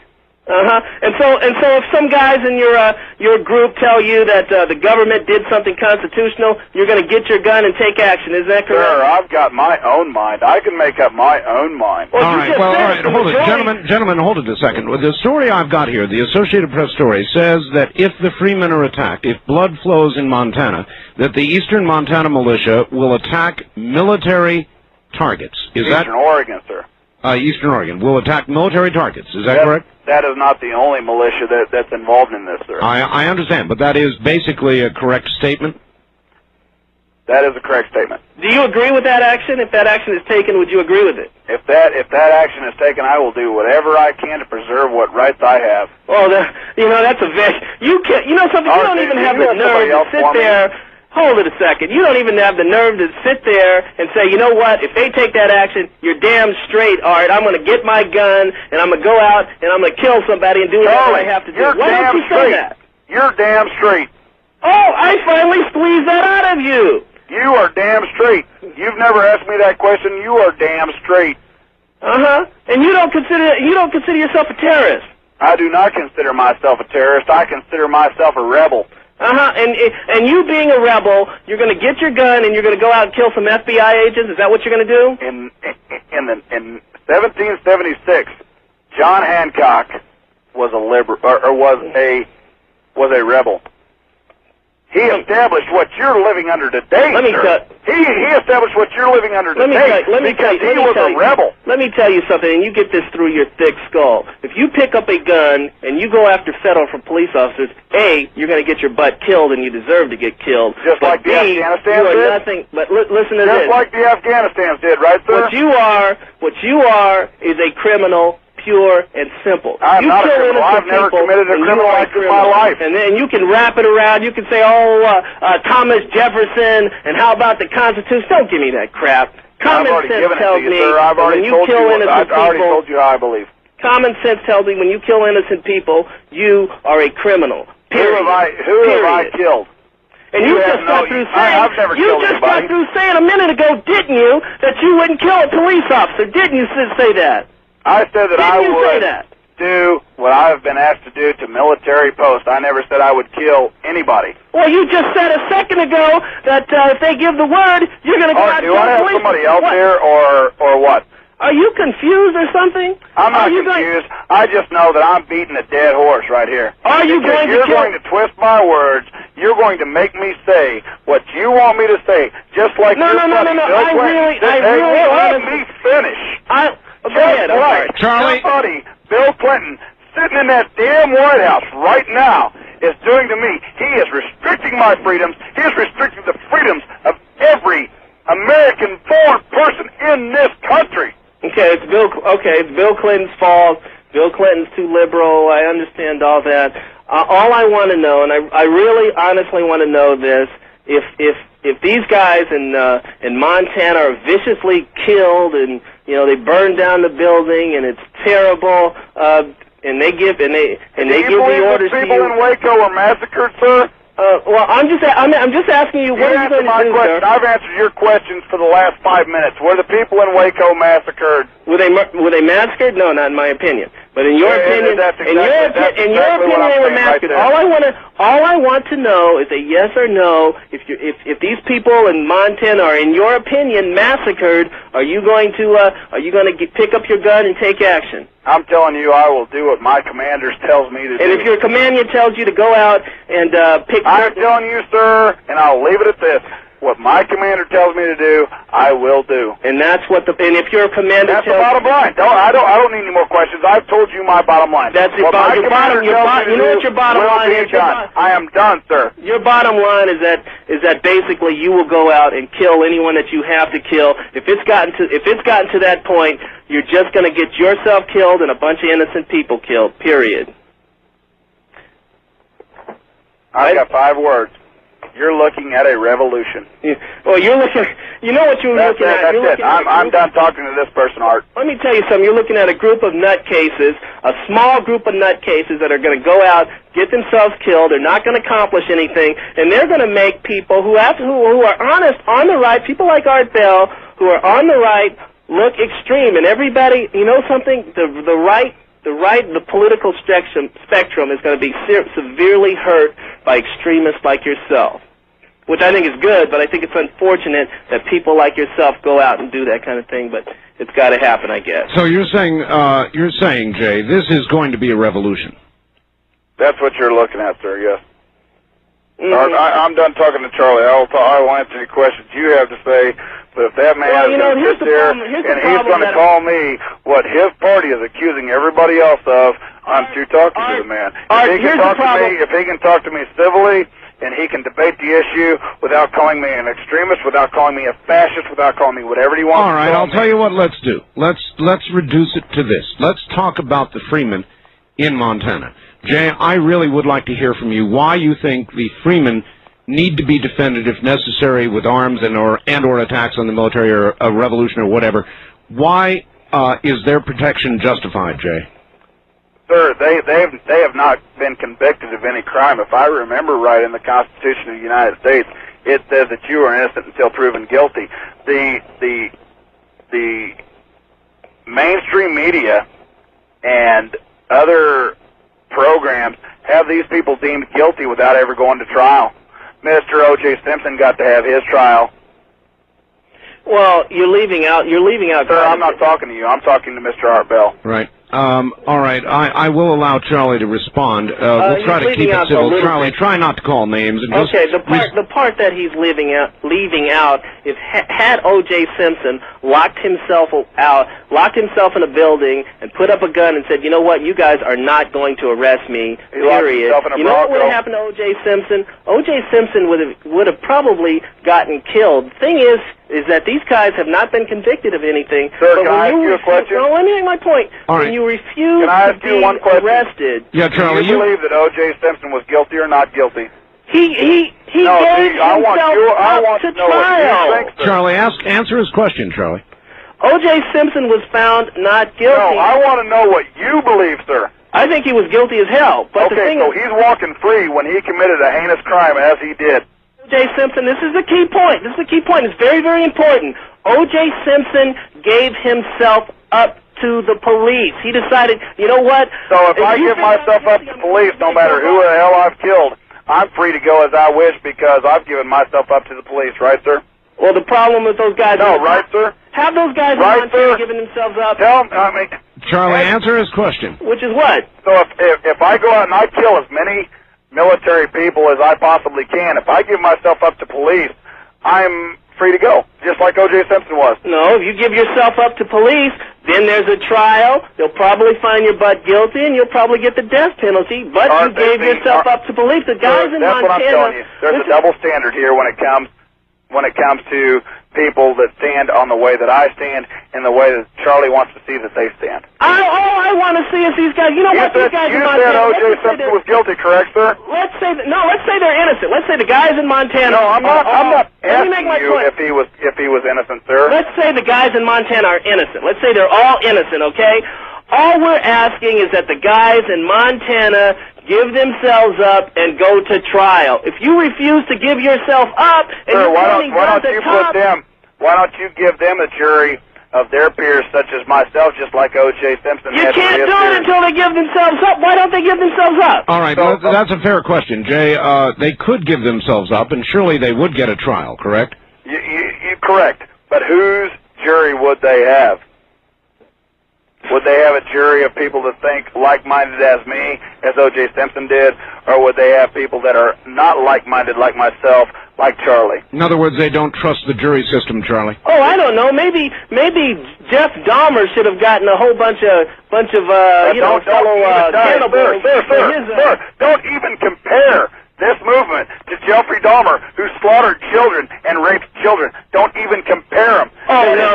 All you want to do is unfair, and that is unprecedented. That is not even fair. Oh, no. All you want to do is go out and shoot police officers. That's what you want to do when you get to work. Don't you even compare. That is a totally different story, sir. When it comes to a child who is innocent, who is under 10 years old, is being raped and slaughtered by a man, I am not raping and slaughtering anybody under 10 years old. Don't you even compare me. Innocent police officers, when you get the word from up above that it's okay, you go out and blast. At least I'll say this for Jeffrey Dahmer. He was crazy. You're not crazy. You're just going to get the word and go out and blast police officers, aren't you? You have absolutely no idea. Oh, you have absolutely no idea. You just keep in your mind what the hell you want to keep in your mind, sir. You just said that you'll do whatever your commander tells you to do. Now, that's what you just said. All right, you two. All right, you two. We're going to hold it right there, and I wanted to give everybody an idea of what's going on out there, and I think they've got that idea. We'll be right back.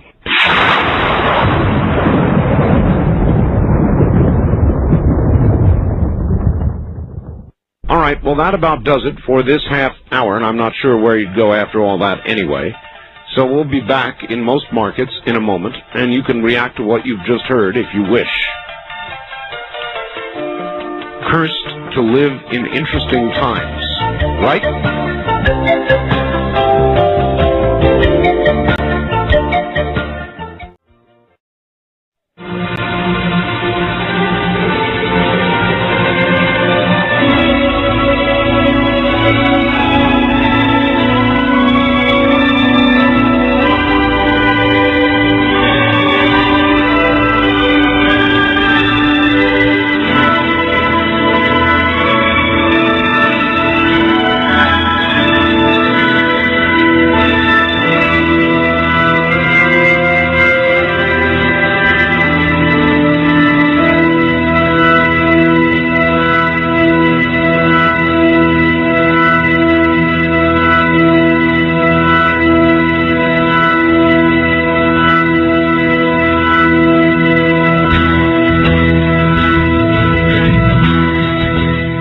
Welcome to Art Bell, Somewhere in Time.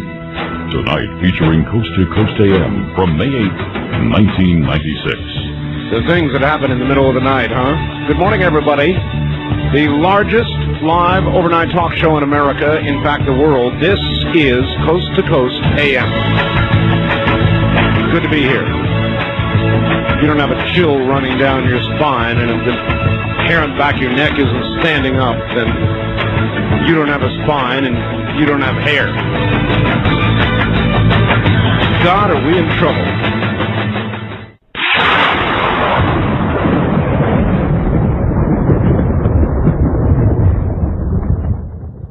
So that you understand what we're talking about this morning, I'm going to kind of update you here. Associated Press story cleared the wire, I don't know, about an hour ago. Associated Press. Members of the Eastern Oregon militia say they are now prepared to declare war on the U.S. military if the Freeman standoff in Montana turns violent. Walt Hasse, who describes himself as legal advisor to the militia, says there are no civilian targets. He says the targets will be military. The FBI issued a nationwide alert to law enforcement agencies on April 23rd, warning of a militia, quote, war plan, end quote. Hasse says the Eastern Oregon militia has a plan called Operation Clean Sweep to defend the freemen, protect their rights. Hasse warns if federal agents storm in, people are killed in Montana, there's going to be retribution. He says militia members won't have to go to Montana. He says there are military targets in other states. At the same time, he says, the public has nothing to fear, says the militia is not involved in terrorism. Now, from the Herald and News, Klamath Falls, Oregon, Sunday, May 5th, I have that FBI bulletin. And it reads as follows. The alleged militia war warning that prompted the FBI to issue an alert to law enforcement agencies contained a suggested list of targets of opportunity, including federal satellite uplinks and communication centers, military fuel depots, military and law enforcement storage facilities and aircraft on the ground, law enforcement communication centers, troop equipping and staging centers, Internal Revenue Service record facilities, senior federal law enforcement officials, Federal Reserve Board governors, media installations that are, quote, not providing the people with what's really going on, end quote, lists ABC, CBS, CNN, and NBC. Continuing, the militia plan concludes, quote, these are just ideas. There are many other targets of opportunity, things that must, in fact, be protected. On the list of things to be protected, loyal federal, state, and local officials, we need them, it says, when this is all over. Secure public water, sewer, and power facilities, things that would otherwise disrupt the civilian population. Move to protect outspoken members of the community. It also calls for seizing jails and sweeping civilian gun stores and confiscating weapons, and then it adds at the end, be sure to leave a receipt for what you take.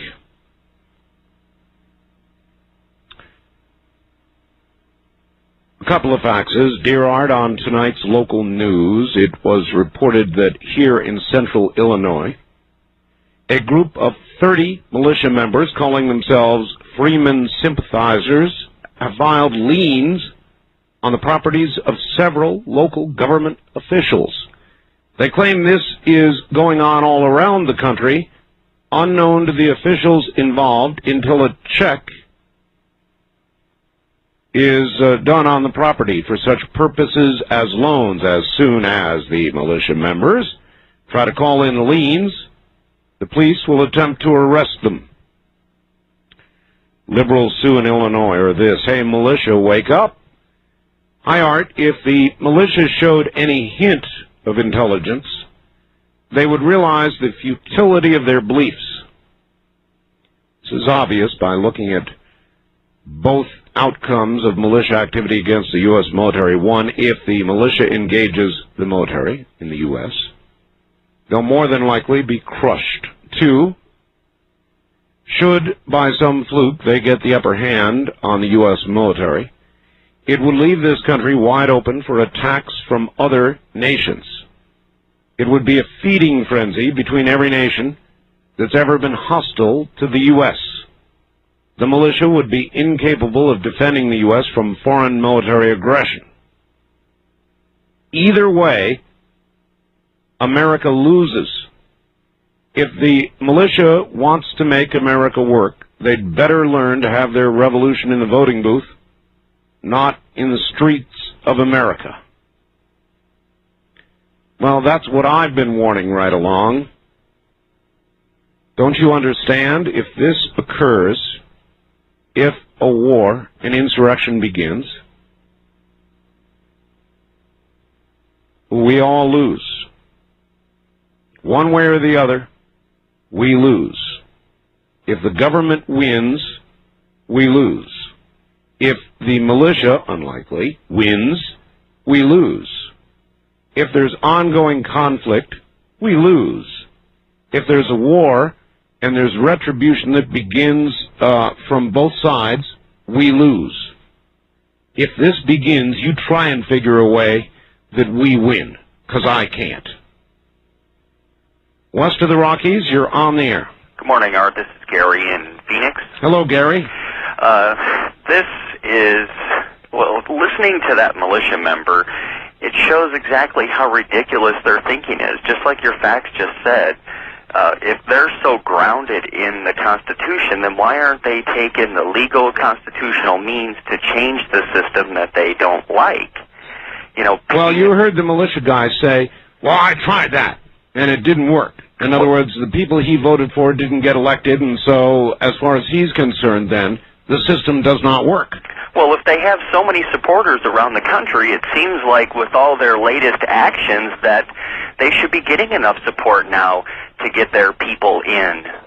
Well, you would think so, wouldn't you? Well, and, but I guess finally, you know, when you form these groups, there's a certain cycle of life to these groups, I think.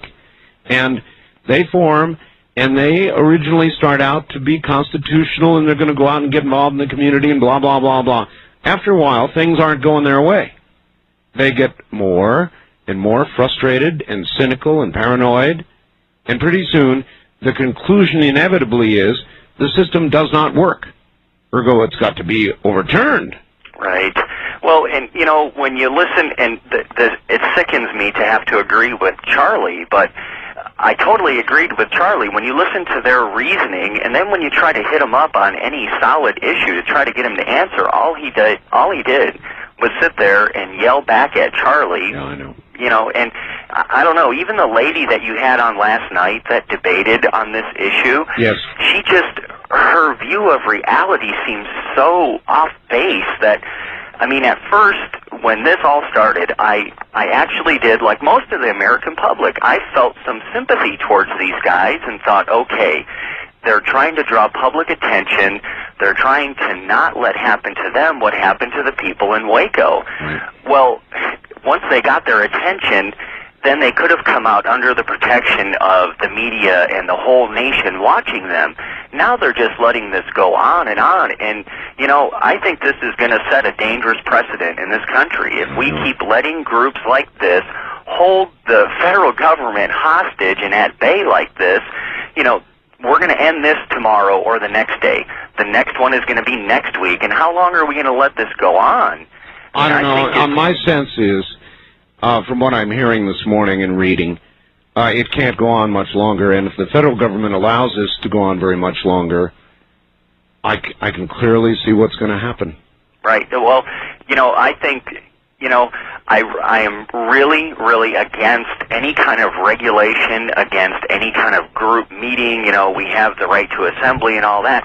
But these groups, I think they're quickly moving to being classified as subversive groups. I mean, they are actually disrupting, you know, the way that our country is operating. I mean, you know, now we're trying to be careful about what we say, what the federal government says, because they're worried about setting one of these groups off.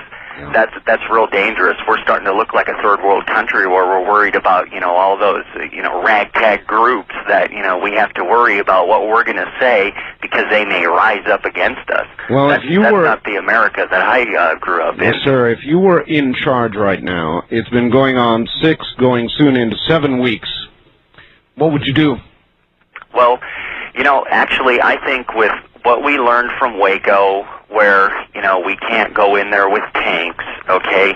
We need to tell these guys, we need to bring whoever we need to bring in there. If it needs to be Janet Reno walking up the front walk of this place saying, look, it's over, let's sit right here, let's talk about it, let's have media cameras, whatever you guys want, let's end this thing. You know, I don't think we need to go in with guns ablazing. We know, we've already seen that doesn't work. Everybody on both sides is going to get hurt. We need to sit down with these people. They're obviously looking for attention and cover. They don't want to turn into another Waco. So go in with Dan Rather, whoever they want to go in, and let it all be open. Well, I think that's the only way that we're going to end this. You know, as you know, Bogarts went in, tried to mediate. He finally ended up in discuss saying, look, this is going to end badly. These people have an ideology that's pretty close to those folks down in Waco. They're not going to give up. They are prepared to shoot. And once the bullets start flying on this one, I don't see how we're going to get it stopped. Right. Well, this is scary stuff. Yes, it is, and I hope that, you know, we somehow, through this, can be a learning process, and, you know, the militias and the federal government can learn how to work together on this, because, like I said, I don't want this to set a precedent where every month it's the latest militia group holed up somewhere. I know. Well, thank you very much for the call. Okay, have a good night. Take care. I'd rather deal with a loose pack of chupacabras. West of the Rockies, you're on the air. This is Jim. Hi, Jim. I have a couple of comments I'd like to include for you that really fit in with your discussion with the militia discussion, and also I'd like to point out an advertisement that you do, which is regards to the currency trades and some of the other things. Sure. The reason why that problem exists is actually embedded in a Senate report that many people need to read. And that Senate report is 93-549. It specifically was done in 1973. And it is the Emergency Powers Statutes. And it specifically talks about what's happened since 1933. And that is the real issue of what is needing to be understood of what has happened to this country. You think it's worth having a civil war about, sir? No, it's not that the war was already declared in 1933 by FDR. We were all declared enemies, number one, because the wording in the Trading with the Enemy Act was changed and adopted and conformed to the suggestions of the bankers. The bankers. That's correct. And it's in the Senate report. There are no hidden things that are out there about this process. So since 1933, you would maintain, we have been, in effect, at war with our government. We are in a declared status of national emergency. And that is exactly what is enforced through to today. All right, and well, most people don't understand how that all fits with what's going on. I understand exactly what you're saying, but, and I've heard it many times from many people, but if you think that what you just said justifies attacks on the military, justifies people doing what the free men are doing, so-called free men, not free,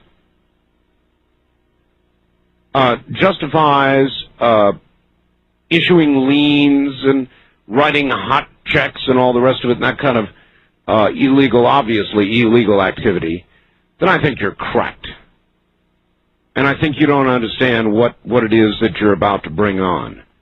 Oh, well, a state of emergency has existed since 1933. You start attacking the military in this country, and you're going to see a state of emergency. You're going to bring on exactly what you say you fear. Overnight. Really want that to happen? Well, I would say everybody involved in this better take a big damn deep breath. Think really hard about what they're doing. Wildcard line, you're on the air. Hi, Art. God, I'm glad to get through tonight. I've got about 4 sentences for the militia guys up there in Oregon that they ought to take to heart. Number one is the government can engineer a group to do almost anything it wants to do. We can derail Chilean governments and military groups in Chile and Panama. And the fact that somebody is steering them towards attacking our military, to me, means that somebody's probably steering them that way. Number two is, in the Western Militia of Washington, they had a guy in there who was working himself near the top. He was number 4 in the militia. They happened to have access to a policeman who checked his fingerprints. Turned out he was a full-time Fed agent, and he was advocating action. They threw him out. 3 weeks later, he showed up in a Kentucky militia, and he's still a full-time Fed agent. Yeah, well, I'm sure that's going on. I'm sure the feds have agents in there spying, and I'm sure the militias are spying back, and they're all getting a little more paranoid about each other. And I think this whole thing's getting close to coming down, and I don't like it at all. I don't think that the government is trying to bring this on. Well, I'm not saying that there aren't agents that are part of sting operations that seem to be encouraging it all, because I'm sure that is going on. But as far as really trying to bring this whole thing to a head so they can have a state of emergency, so that they can have martial law, no, I don't think they want that. It would cripple the economy of this country. And you know what people say? I'm going to hold you over to the break. People, just stay right there. People think the government wants to bring this on. I don't think so. Follow the money trail. If we start having a revolution in this country, our economy is going to hell. Nobody benefits from that.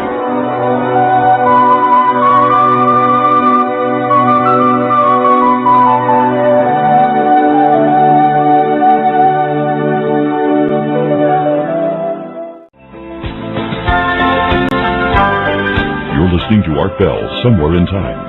Tonight, featuring a replay of Coast to Coast AM from May 8th, 1996. Sir, you're back on the air. Thank you for holding on. Yes, sir, Art. We can beat Clinton at the ballot box. I tell you, 10 days before the last election, when the news media was saying we were only going to get 5 or 10 seats, I worked strongly with the Republican Party. We had a scientific study done nationwide. We kept it a secret, but we knew we could win both houses 10 days before the election. Jimmy the Greek, before he died, in the April newsletter, the Financial Strategic Investment letter, was given 8-5 odds that Clinton would be forced out of office before the election. And that went nationwide.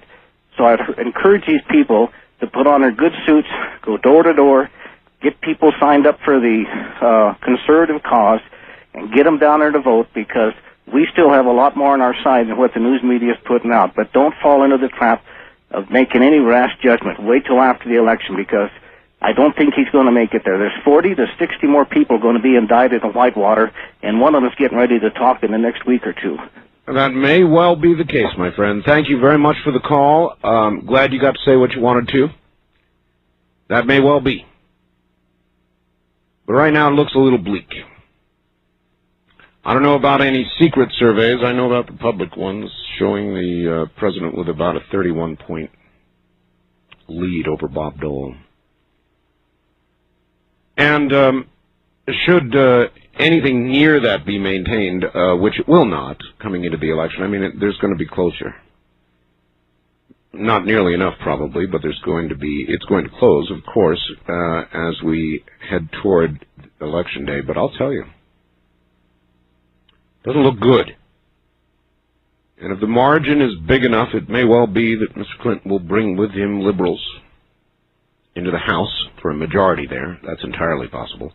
Less likely the Senate, but entirely possible. Well, let's take care of a little bit of business right now, and then we'll go roaring to the top of the hour.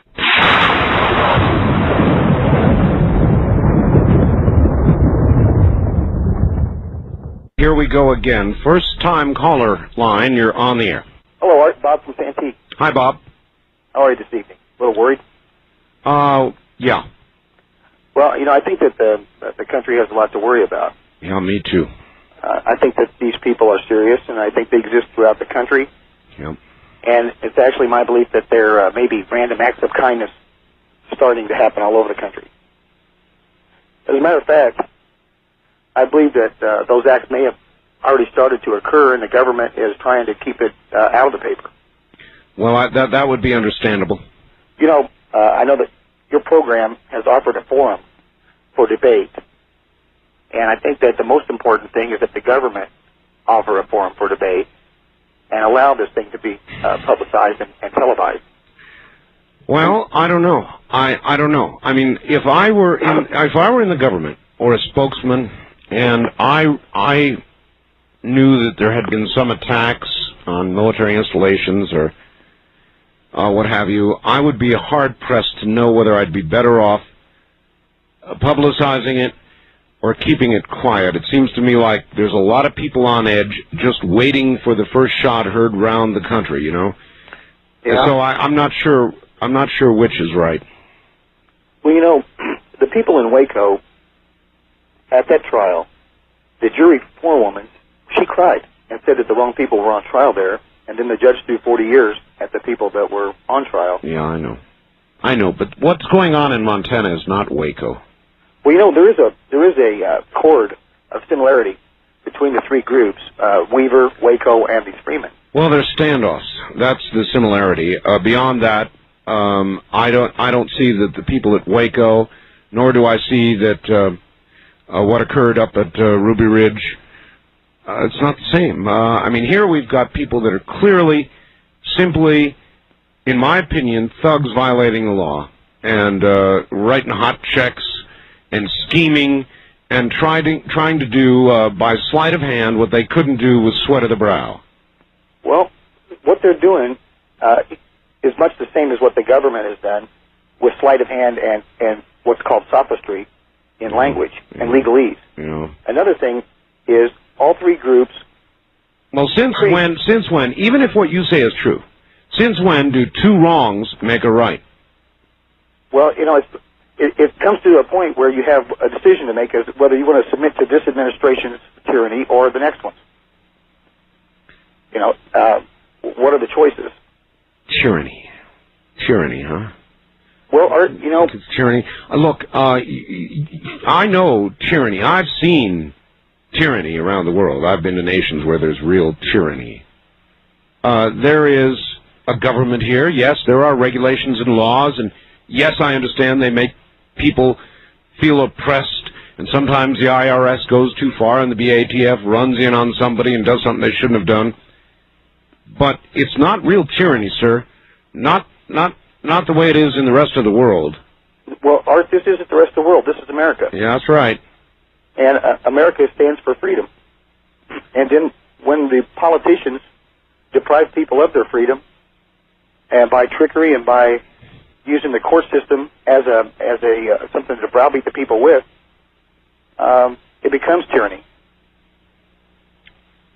Well, I think that intelligent people should sit down and look at relative levels of tyranny or oppression or lack of freedom before they decide they're going to turn it all over, because I'm telling you right now, on the other side of whatever happens, it ain't going to be pretty. Well, one last thing, Art.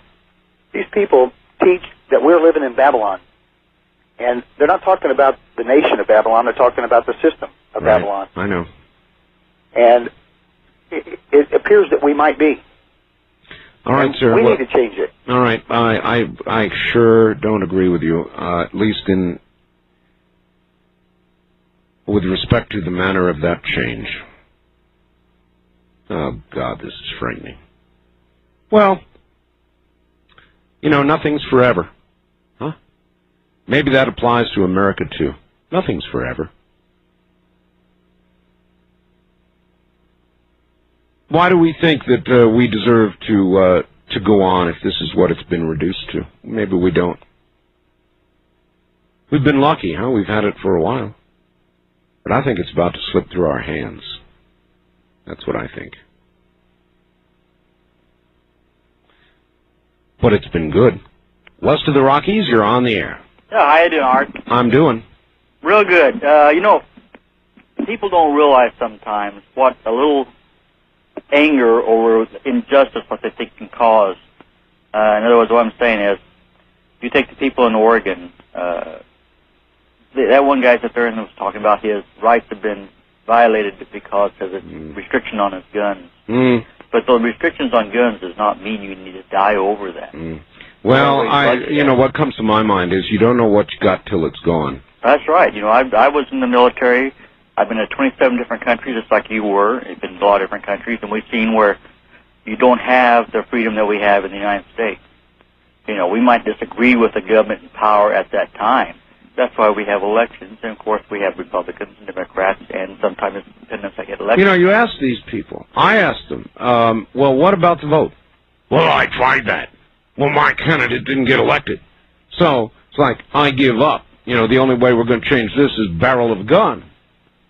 That's true, and that's sometimes what people think about, but they don't really think it out. Sometimes people will do anything or make any excuse to have a little battle or a little fight and try to act like they're more powerful than what they are. Just like our games we have. Yeah, but little battles, little fights have a way of becoming big ones, and right now, everything's supercharged. Well, that's true. The government's supercharged, FBI, BATF, everybody's sitting on eggs, and these militia people, they're sitting on eggs. Everybody's sitting on the fence. One shot, the wrong place. Easy to get started, hard to stop. That's true. That's very true, sir. Thank you very much. Thank you. East of the Rockies, you're on the air. Oh, Art? Hello. Yeah, hi. Kevin from Kansas City. Yes, sir.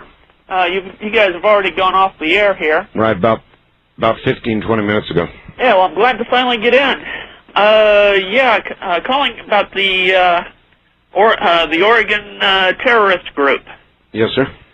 Well, I don't give them too much of a chance. There's been small pockets of rebellions throughout our history, and all of them have been crushed severely. But here he said, now you can either choose to believe it or not believe it, but he said we're not the only ones. There are groups, similar groups, ready all over the country. Now, that may easily be an exaggeration, but it doesn't take much, and a lot of revolutions have begun with very small groups, numerically, percentage-wise, very small groups.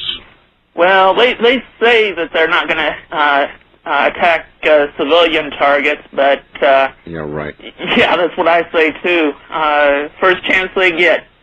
I mean, these people in Montana or whatever, they've been given this long to just give up. They haven't.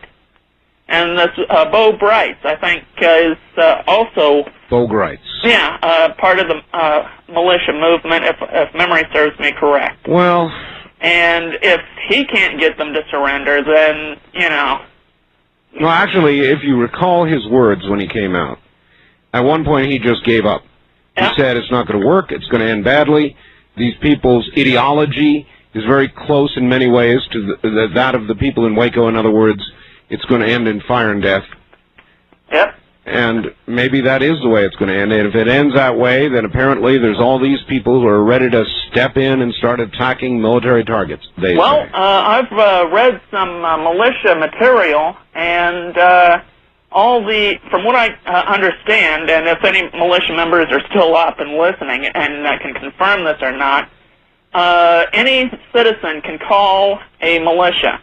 Now, if this is true, then the people in the surrounding town, all they have to do is say, hey, we're forming a militia.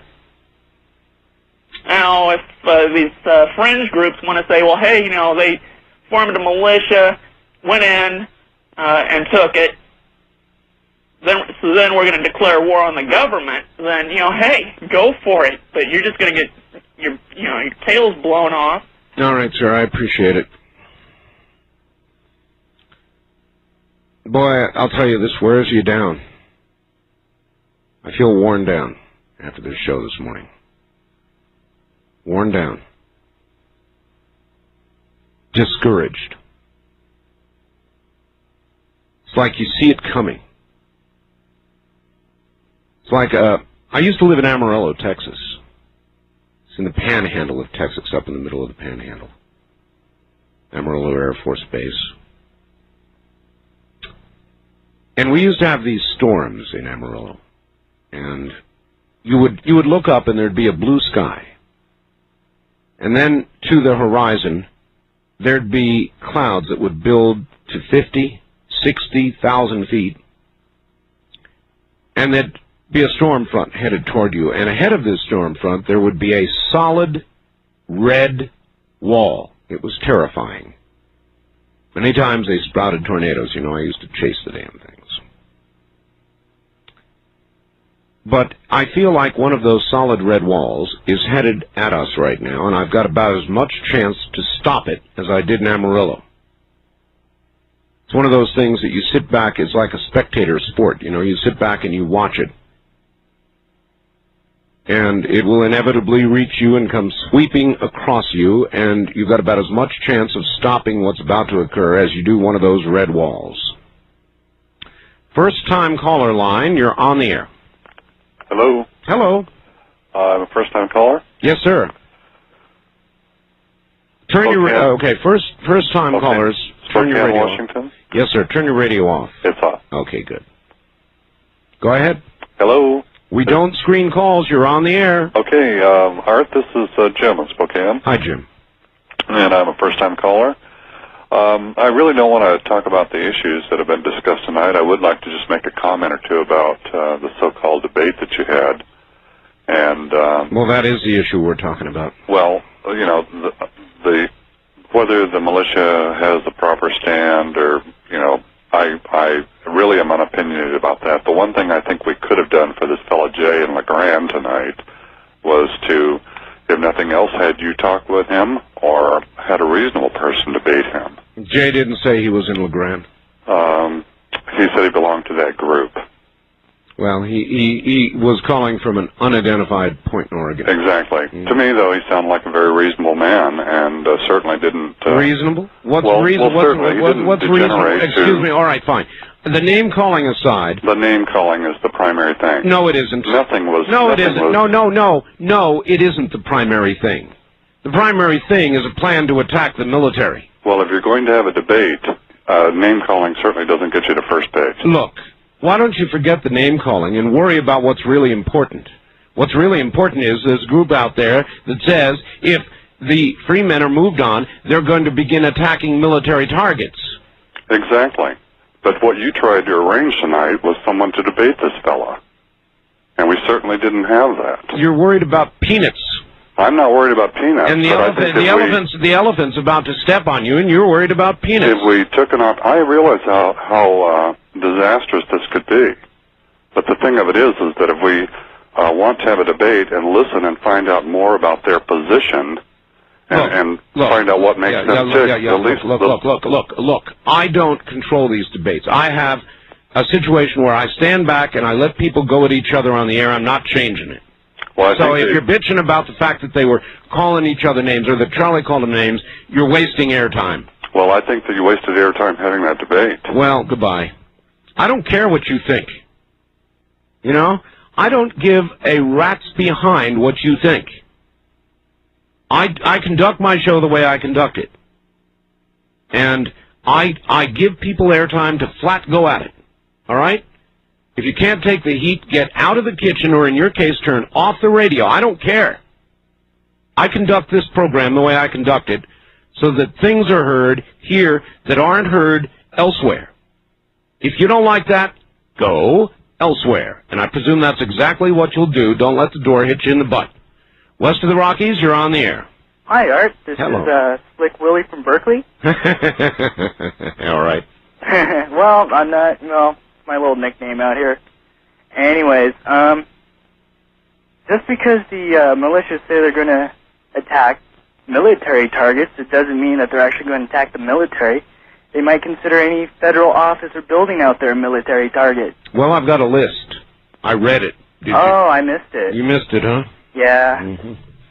I didn't Well, hear all it. right. Let's see what you think about a couple of the items, all right? Okay. The list includes federal satellite uplinks, telecommunications centers, military fuel depots, military and law enforcement storage facilities, aircraft on the ground, law enforcement communication centers, troop equipping and staging centers, internal revenue records facilities, senior federal law enforcement officials, Federal Reserve Board governors, and media installations. Media? Yeah. Media. ABC, CBS, CNN, NBC, media. Yeah, they're really kind of losing it out there. They are. And I don't know, I just really don't understand why these people, they're going to defend these, it's my cat, sorry. Oh, that's all right. These people out here in, You have cats? yeah, I have a cat. How many? Oh, just one? Just one cat. Really? Yeah. Turn your radio up for a minute. I hardly ever tell people. I never tell people to turn radios up. Can you turn yours up? Yeah, wait, let me capture the cat really quick. No, don't catch a cat. Don't catch a cat. Just turn the radio up. The radio's in the other room. Oh. Hold on. That's too bad. All right. Well, I'll hold. Okay, I'm right there. Okay, you got your radio up? Yep, got it. All right. Well, now let your cat hear that. Hold your radio up. Okay. Take a couple seconds here. I can't hear your radio. You can't hear it? No. Oh. The cat ran into a little, we got a little cage out here with a little bedding in there. Yeah. One of those little carriers. Yeah. Oh, well. Oh, well. Normally that sound will drive a cat to the edge of madness. Listen, I'm afraid the program's over, and frankly, it's just as well that it is. I'm going to give you the honors from Berkeley. Of all places, you get the honors tonight. You know what they are? Good night, America. That's it.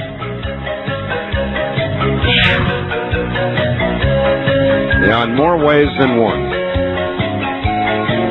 Well, all right, thank you all. We'll do this again tomorrow morning when I've had a chance to recover from the high desert where people still have time to think. Good night, America.